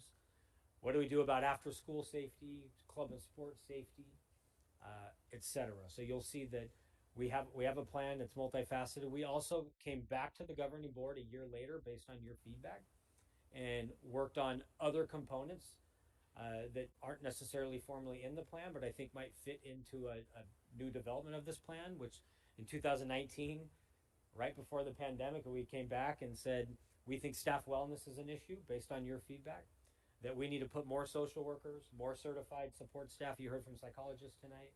I know the board's prioritized that. I don't think we're there yet. We also are in a state with limited funds to do that. That we need to increase security staff and ESP. Again, this is from a presentation from 2019. Again, sounds like it's today. And then what are we doing about student support models, including mental health services for our students? And so I think all this fits into, I think, a revisiting, reviewing, and I think updating to our plan. And so I just wanted to put this back out to the board. I wanted to give you space tonight. Many of you have heard from our employees. You've watched the news. You have your own thoughts, and just wanted to start an initial discussion tonight about what do you think some next steps might be around school safety. What have you heard? What do you recollect from this Next Gen Safety Security Plan? Are there places where we need to start? And ultimately want to just get feedback from you all. And I think there's a lot of next steps for us in the next coming months, not just to make sure we finish the year strong, but that we plan the right set of security measures for next year as well. So with that, we have up here, the team came back up. So ultimately, Thea, as the Chief Achievement Officer, oversees all things campus safety. Alyssa Tarkington Student safety, campus safety falls under Alyssa, Claudio Correa, Claudio, who is now helping with the director that oversees safety and student discipline, and then Michelle, who oversees more of the infrastructure side, right? Because it's fencing and technology and door locks. And so if there's a question you have for us or them, we're happy to answer questions. And if we don't know the answer, we'll get back to you. With that, I'll send it to you, President. Okay. Mr. Prescott. Thank you, President Alston, and thank you, Dr. Gustin, for the overview. I think the pandemic interrupted quite a bit, right? Obviously, that's the understatement. But it interrupted this plan because for many years, school safety was our number one focus as a board. It was our number one focus as a district. And really rethinking it, reimagining it was our big focus. And then we had to figure out testing and masks and vaccines and all of these other things. And we're still figuring those out. And so I do think that it's wise to revisit this. I think for me, at least, in the broad categories that are listed here, the broad categories that you listed from those 2019 discussions, those are the right categories. It's still a comprehensive approach, which includes mental health, which includes investing in our school security staff, which involves investing in our infrastructure. I know some of those things are farther along than others. For instance, the locking mechanisms, I believe those were mostly fully upgraded. Whereas other things like mental health, where we were talking about our positions and pay there for those different positions as well. I do want to make a couple of points. One is that I think that this, we talked about the participatory budgeting earlier, is our investment in that and making sure that that's a successful process, because that is school safety dollars that we have tied up into that process that we can allocate to different things based on what the community wants. And so I think that this, as we revisit the plan, is also a time to reinvest into the participatory budgeting process. When we talk about those parents that want to be invested or want to be working in their school to make a stronger school safety community, they should actually also be participating in this campus participatory budgeting. I think there's a real natural connection there to improve that. I will say this, two last thoughts. One, coming back to the pandemic interrupted a lot of things is a big understatement. And I believe Board Member Gallardo has spoken about this several times, is just the real economic impacts of the pandemic. There's been a lot of economic stress, a lot of mental stress, a lot of personal stress on our students, on our staff, on our community as a result of the pandemic that in some ways is increasing, because as society tries to return back to normal, we're still not there. And so I think the more that we can be mindful of that stress that was caused by the pandemic and what we're doing to alleviate that through those social emotional supports, the better. I will say, and the last part, with the incident that happened this week and with law enforcement, what happened this week was really unfortunate. I'm glad that our broader campus was safe. I'm glad that we were able to work with Phoenix PD to go ahead and resolve the issue outside of our campus. I don't think, there have been some community members who have discussed about school resource officers and metal detectors and all these other things. I don't think that's the right direction for our school district. I think that contributes to a culture of stress that builds on to all of those other stresses we just talked about. I personally would not support a return of SROs. I would not. Currently, we have the off-duty model. I think that we need to move away from that and continue to work with PD to establish a new working relationship that still provides campus safety during these emergencies, but builds into social emotional supports onto our campuses and cultural supports onto our campuses. So those are my thoughts on school safety. Thank you. Thank you. Ms. Para? Thank you, Madam Chair. I do appreciate the bringing back the next gen safety and security plan. And I do think it is an understatement of the year for my colleague, Member Prescott, to say that the pandemic interrupted the implementation of this plan. But I really do think, the issues that were impacting our community were already here before the pandemic. We knew that there were stressors in the community. We knew there were economic challenges in our community. We knew there were mental health issues in our community.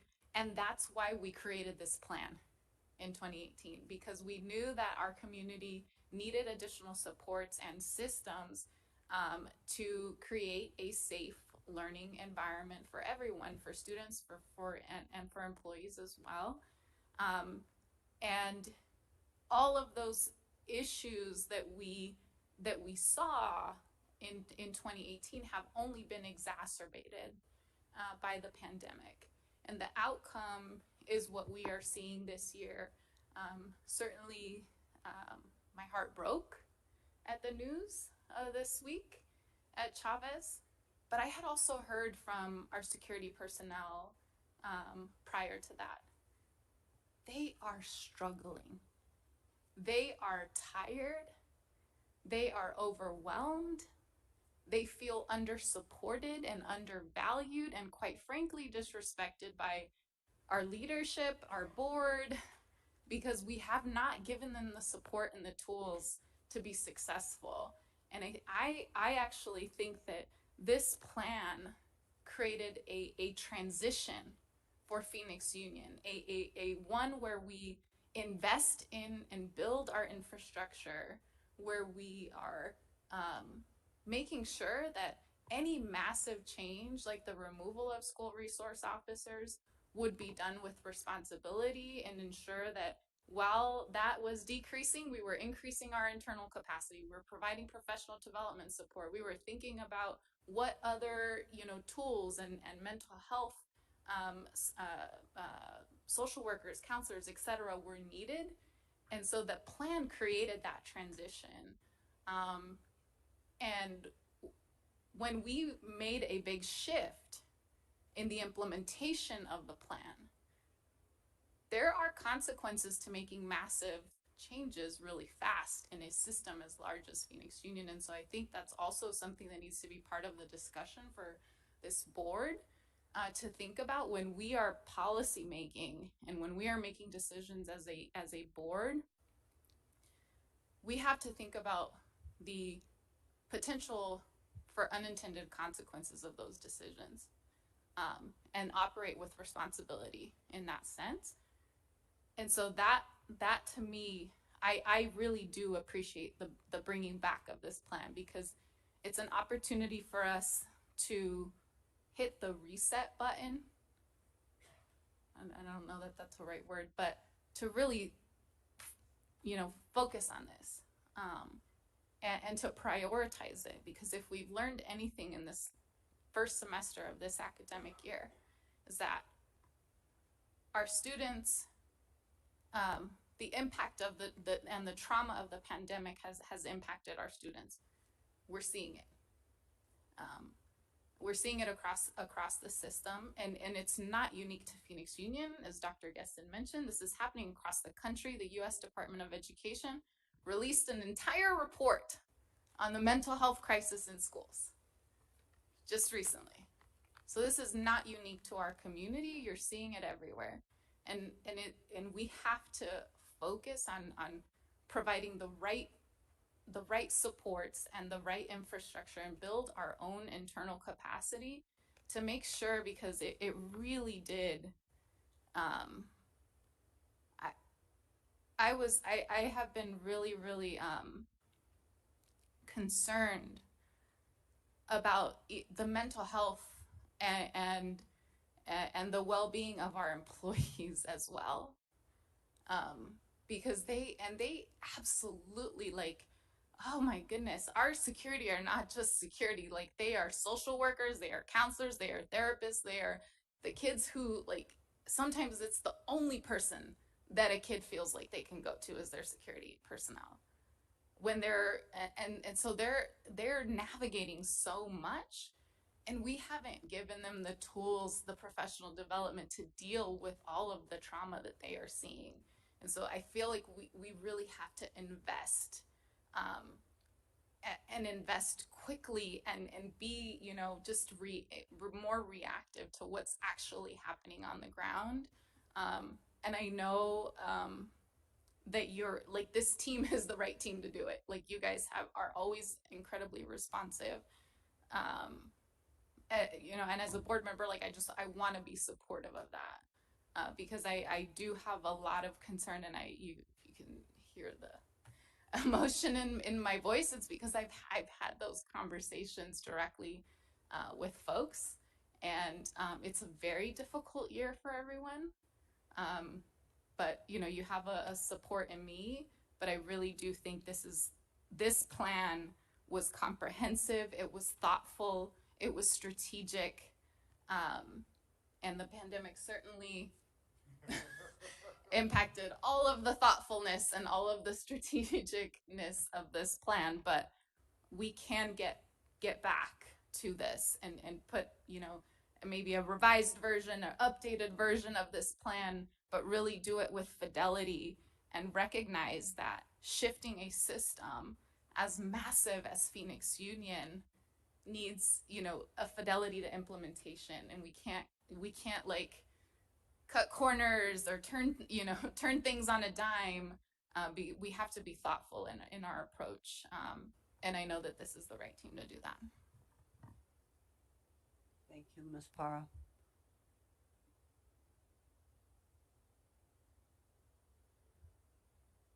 I just have a few questions Mr. Marquez.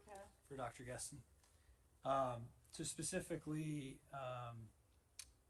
the incident on Monday.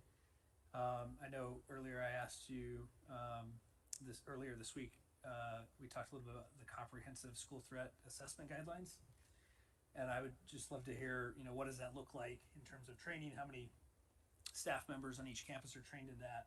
How often are we trained in that? Are we paying, you know, one of the outside vendors that specializes in that training to conduct that training on campuses?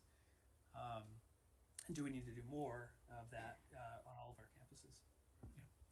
President Alston, Board Member Marquez, I'll have Ms. Tarkington take the lead on that, and she'll tell you what those trainings look like, and then we'll answer, do we need to do more? My gut reaction is probably, but I'll turn it over to you guys, and then we'll go from there. Thank you, President Alston, Governing Board Member Marquez. So yes, we do. The CSTAG is the Phoenix Union Threat Assessment Tool. We had, I believe, 2 years ago, a team attend an ADE, Arizona Department of Education training, in which the creator, I believe it's Dr. Cornell, if I'm doing it by memory, was a part of a comprehensive training. And so we have a district threat assessment team, we have a trainer in our division, and what we have done annually is we train the required members of the team, but also additional support service members. And so that's a school psychologist. I believe the school psychologist and the social worker, and I believe an administrator are the 3 required team members, but certainly we end up training more. What we've done this year, we haven't done the comprehensive annual training this year, but we've had 2 refreshers. So we had a refresher in which our lead social worker and one of our school psychologists, who is on the district threat assessment team, do a training on the role of the support staff member. And then I do believe that in a recent meeting we had a component, or is that coming up with the administrators? I might need to turn it over to Mr. Correa. And so, yeah, I think that there could certainly be benefit for having more roles trained in that. We've talked about a security summit in the near future. We've talked about what we can be doing annually, really even in summer, with administrators who have an extended contract. But yes, the CSTAG is our tool that we use in Phoenix Union.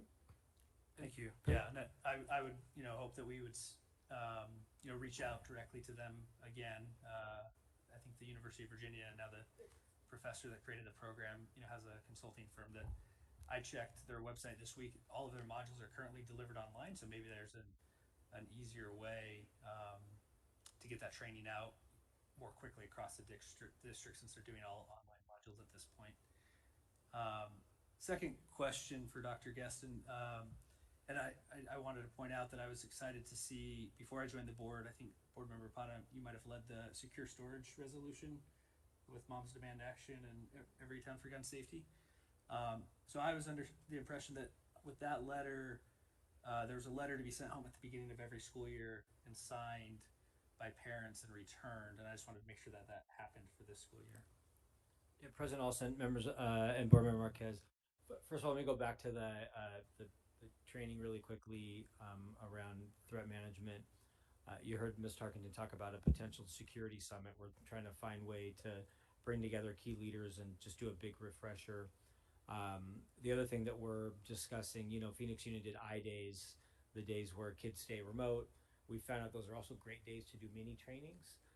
One of the issues that we found in doing trainings, you heard, I think it was called to the public today about piling on more and more and more to our employees, and we think I-Days might be a good time for us to not ask somebody to stay late at night or come in on a Saturday, but actually do some training during the school day. So just a follow-up to that we think using I-Days, not just evenings or Saturday workshops for our employees. And then in terms of safe storage, unfortunately, part of the reason Ms. Tarkenton, our Student and Family Services Division, I laugh just because we're having discussions internally about, many years ago before we restructured Phoenix Union's admin team, essentially all things schools fell under one person. And then, a few years ago when we restructured the district, we created a Teaching and Learning Division, Student and Family Services Division, and a Leadership Division. And now we're looking at that Student and Family Services Division and say, maybe there's too much in one division. They do counseling, college, sports, wraparound services, student discipline, and safety. And so I laugh at Alyssa because almost every question anyone has is like, oh, that's under Alyssa, oh, that's under Alyssa, oh, that's under Alyssa. But I also think that's a structural issue. And so we're talking internally. We're going to wait to hear from board and community, but we think we might even need to do a little restructuring in our own leadership team or leadership structure to even potentially put safety on its own. And instead of have it be a part of another division, maybe it's its own division, maybe it's its own department. And so, but we don't want to go too fast. We want to make sure we're listening before we propose any major changes. But to your point around not just safe storage, but that's part of the registration process early in the year, and that falls under Alyssa as well. So go for it, Alyssa, for an update on safe storage. Thank you again. I think simply said, we failed to get that in the handbook, and it was an interesting journey last year, remotely working with everyone, but we will certainly come back and revisit that resolution and make sure that we get the right document in there for next year. Is that a letter that can be sent home over winter break and parents can sign it upon return to second semester? President, also Board Member Marquez, I think that's a great idea for us. And as you talked about the handbook, when the board passed that resolution pre-pandemic, we had a plan that it was just going to be a part of the initial beginning of the year registration packet. When you get the handbook, when you re-register for your classes, it's a part of that process.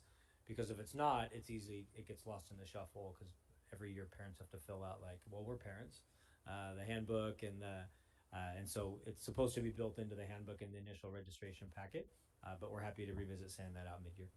Thank you. Dr. Geston, you mentioned on Friday, Chavez, they're going to review drills. I know at the parent meeting on Tuesday night, drills was a big topic of conversation. Is there a plan to sort of do that on every campus across the district in a deliberate way? But I know there's also the research that shows, make sure they're not random and there's psychological impacts of doing too many drills. Mr. Marquez, through the chair, please. Okay. Dr. Geston. Yeah, President Alston and Board Member Marquez. Yes, so legally, schools have to do drills monthly.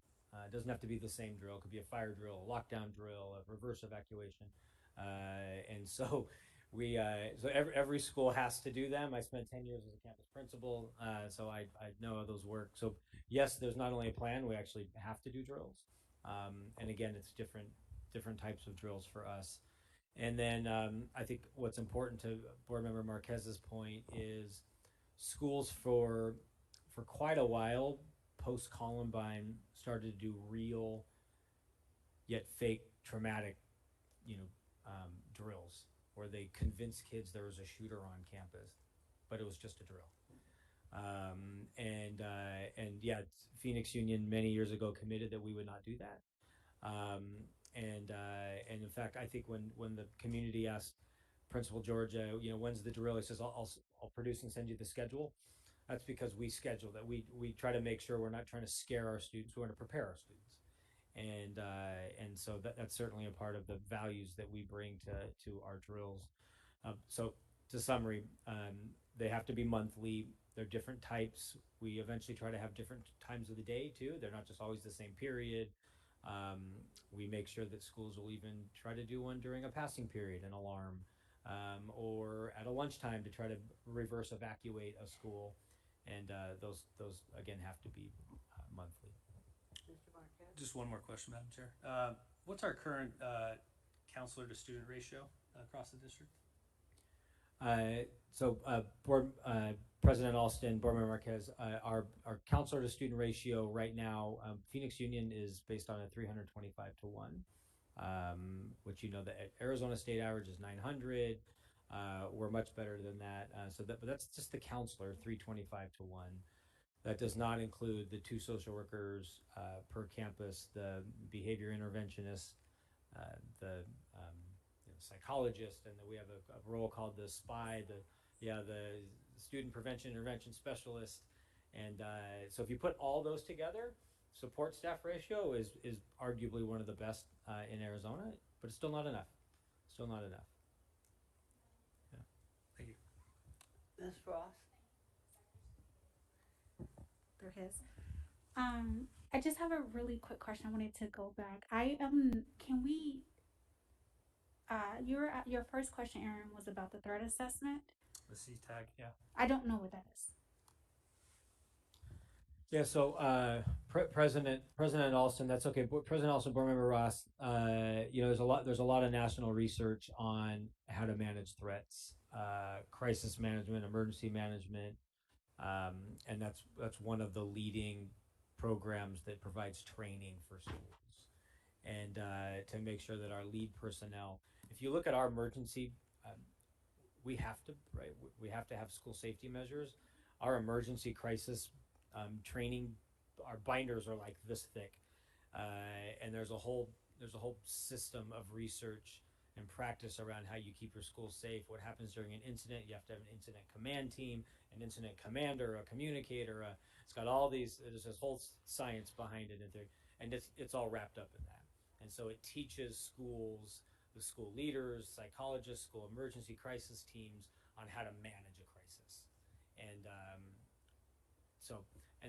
that's the program. It's now go for it, Alyssa, and you can add in more of it. Thank you, President Alton, Member Ross. So the CSTAG stands for the Comprehensive School Threat Assessment Guidelines. And I think the most important part is that the comprehensive part, it really takes a root cause analysis approach, which is why I mentioned to Board Member Marquez that there are required members of the team that really understand the psychological components. But again, it's very comprehensive. And so, it not only is part of when we have, these very serious threats that we know up front are serious, but also when students make threats or someone thinks that someone poses as a threat. And so it allows through that process even to screen to see if that process will continue. And so it is that research-based guideline that Dr. Cornell from Virginia, after Virginia Tech, is actually when it was created, is my understanding. And so that's what the CSTAG is. Mr. Gallardo, did you have something? You're okay? Yeah. Anyone else? Okay. Can I, President Alston, members of the board, I'm going to ask another. Okay, Councilwoman, go for it. Now I was going to ask a specific question.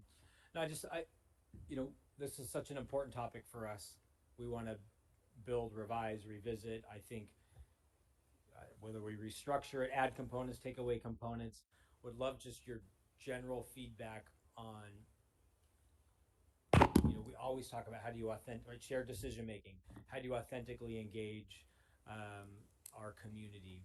Just if you have specific thoughts, recommendations for us on we have our typical process survey and focus groups and but just would love to hear from you all your thoughts on our ways as we really think about restructuring. We want to do this as collaboratively as possible, and also would love to hear that before we close tonight. Ms. Pastor? I would like to see several study sessions and study sessions with the board on the training that staff does, the process, understanding the process.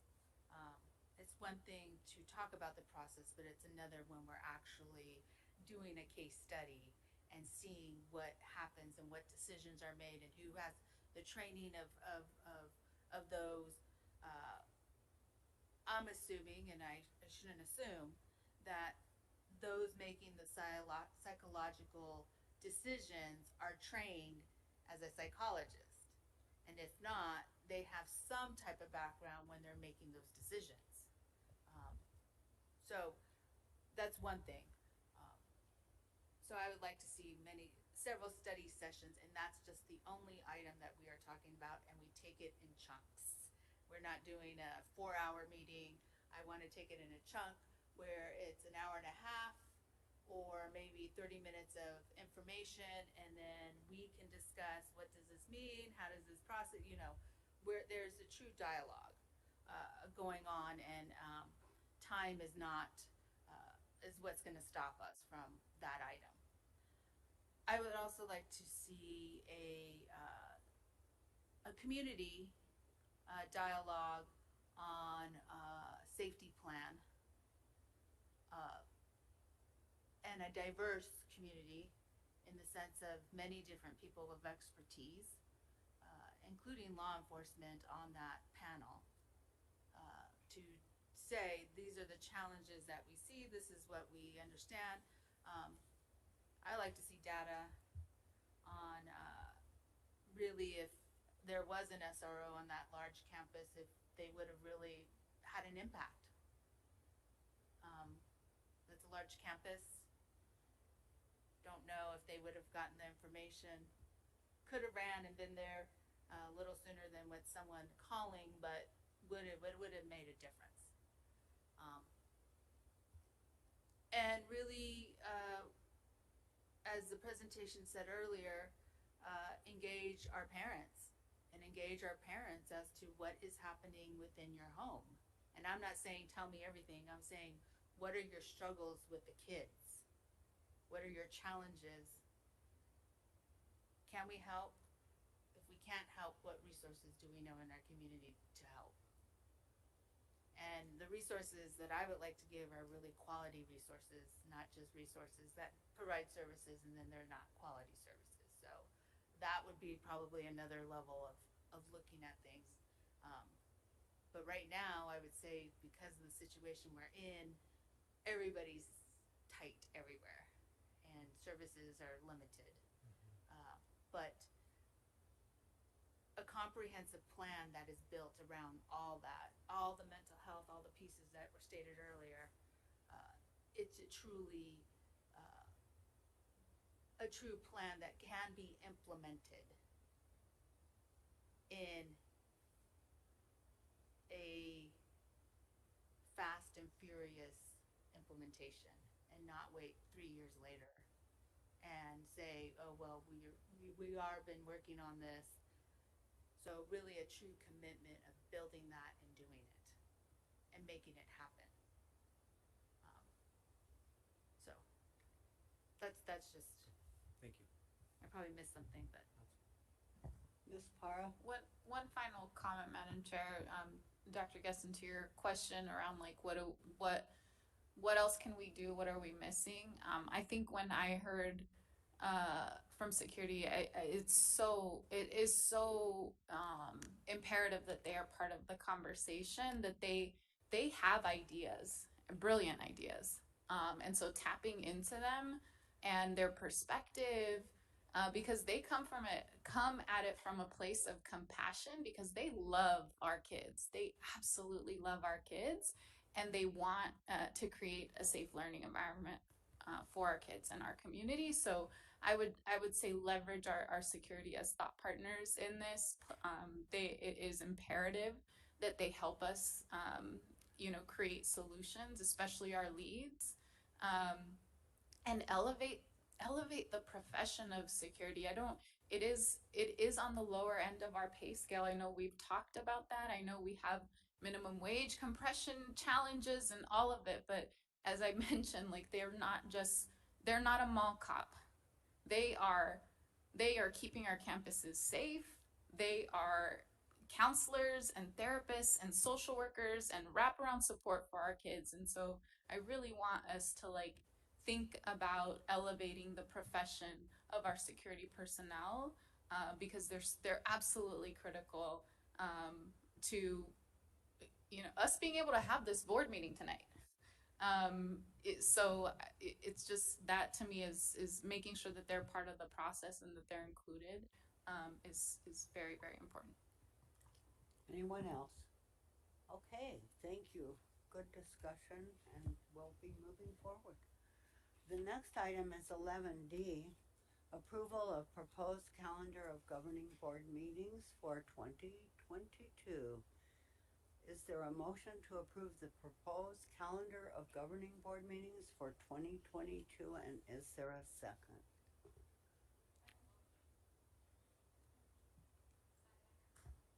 Motion has been made by Ms. Ross and seconded by Ms. Para. I have a question. What? I have a question. Well, I'm getting to that. Oh, okay, sorry. I'm rushing. I said, It's getting late. is there any discussion? That was the next words out of my mouth, Ms. Pastor. I would never, ever slight you. Thank you. I just want to make sure that October 6th does not fall on fall break. Yeah, it's a great President Alston, Councilwoman. It does not, and Okay. I first of all I appreciate you pointing that out because in all seriousness, we need our fall break, the initial proposed date would have landed on fall break, so our team Okay. went back, revisited, and it's not. Thank you. And then I just wanted to make sure spring break too. Yeah, President Alston, Councilwoman, we went through and made sure that Okay, all of them thank landed you. in the right place. Appreciate it. Okay. On the motion, those in favor, please indicate by saying aye. Aye. Those Aye. opposed, please indicate by saying nay. Any abstentions? The motion carries. The next item is 11E, approval of revised governing board policies GCB, professional staff contracts and compensation GDB, support staff contracts and compensation, and GDF, support staff hiring on first reading. Is there a motion to approve the revised governing board policies on first reading, and is there a second? So moved. Or second. A motion has been made by Ms. Ross and seconded by Mr. Prescott. Is there any discussion? Yes, President Olson. Yes, Mr. Prescott. Thank you. So real quick, I just want to, I actually have comments about the next several policies, but it's all kind of wrapped up together because these came on to our last meeting. I just want to make sure that everybody knows the process that went into all of these. So Phoenix Union, we've regularly led the state in all sorts of policy, whether that's health education, whether that's employee hiring, whether that's anything that we have worked on has regularly been above the bare minimum for schools in Arizona. And these policies are a great example of that. Specifically, IHAMB, Family Life Education, which covers our health and sex education policy. That was worked on in 2015. I know that then board member Danley worked very strongly on that, and he worked with a lot of community groups, specifically health groups, to craft that language. It was unanimously passed then. GCF was worked on in February 2017. That was one that I worked closely on, and that was passed unanimously by all the board members present at that time. What happened at the last meeting is both of these policies came back. As the state legislature does, they pass laws, and that modifies the language. We get sample language from one of our partners to include into it. And somewhere in that process of adding in that sample language, it removes some of our past language that we had worked on as a board and as a district. So after that meeting, I voted yes on those items at that time to go ahead and move them back forward for procedural work.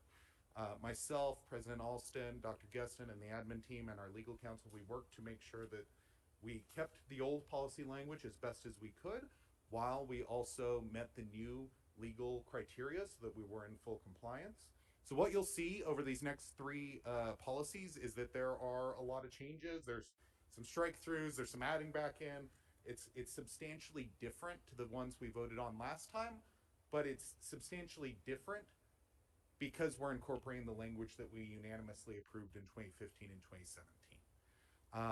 So I feel much more confident about these. These preserve our values. They preserve our actions that we have taken in the past, but in doing so also meet the legal compliance of today's laws, and frankly in good ways. It's for parent engagement and for making sure that we're doing fingerprint checks on our employees. So it's all good. In the process, while we were going through this, we realized that some of our other policies needed updated to make sure they were also in compliance and they were also that. And so that created this item with its three policies. It's just making sure that the language mirrors between everything. So I'm very, very happy with how they turned out. But I just wanted to provide that explanation for anybody who was reading these policies and wondering where all these changes came from. So thank you. And Board Member Prescott, thank you for all the work that you've done and for pointing this out. You've done a yeoman's job, and I appreciate that very, very much. Any other discussion? On the motion, those in favor, please indicate by saying aye. Aye. Those opposed, please indicate by saying nay. Any abstentions? The motion carries. The next item is 11F, adoption of revised governing board policies, GCF, professional staff hiring, and GCH, professional support staff orientation and training on second reading. Is there a motion to adopt the revised governing board policies, and is there a second? I will motion. Second? A motion has been made by Ms. Para and seconded by Mr. Prescott. Is there any discussion? On the motion, those in favor, please indicate by saying aye. Aye. Those opposed, please indicate by saying nay. Any abstentions? The motion carries. The next item is 11G, adoption of revised governing board policy 1HAMB, family life education on second reading. Is there a motion to adopt the revised governing board policy, and is there a second? So moved. A motion has been made by Mr. Prescott, seconded by Ms. Ross. Is there any discussion? On the motion, those in favor, please indicate by saying aye. Aye. Aye. Those opposed, please indicate by saying nay. Any abstentions? The motion carries. The next items are for information only. No action is required. Item 11H, receipt of revised governing board policy regulations 1HAMB-R, family life education. This item is informational only. And so we're nearing the end. I would like to remind the board members to hang around so you can sign the things that SB has for us that we need to sign, so don't just all run out the door. I know. At the same time. And last meeting, I failed to thank our executive team and other staff members who are here this evening and each and every meeting. And particularly to our technical staff. I left you out last time and I felt bad about, I've grieved over this for a whole month. But appreciate all of you who come here, set us up, make us look good on the cameras, and if I'm careful, I won't mess up your microphones. Miss Pastor, do you have something to add? No, I'm waiting for 12. Okay. Next meeting. Because All right. I've been given some direction. Thank you, what I need to thank do. you all members. I do appreciate your help here. The next regular meeting and the annual reorganizational meeting of the governing board are scheduled for Thursday, January 6th at 6 p.m. Wait, Leela. I have, Madam Chair.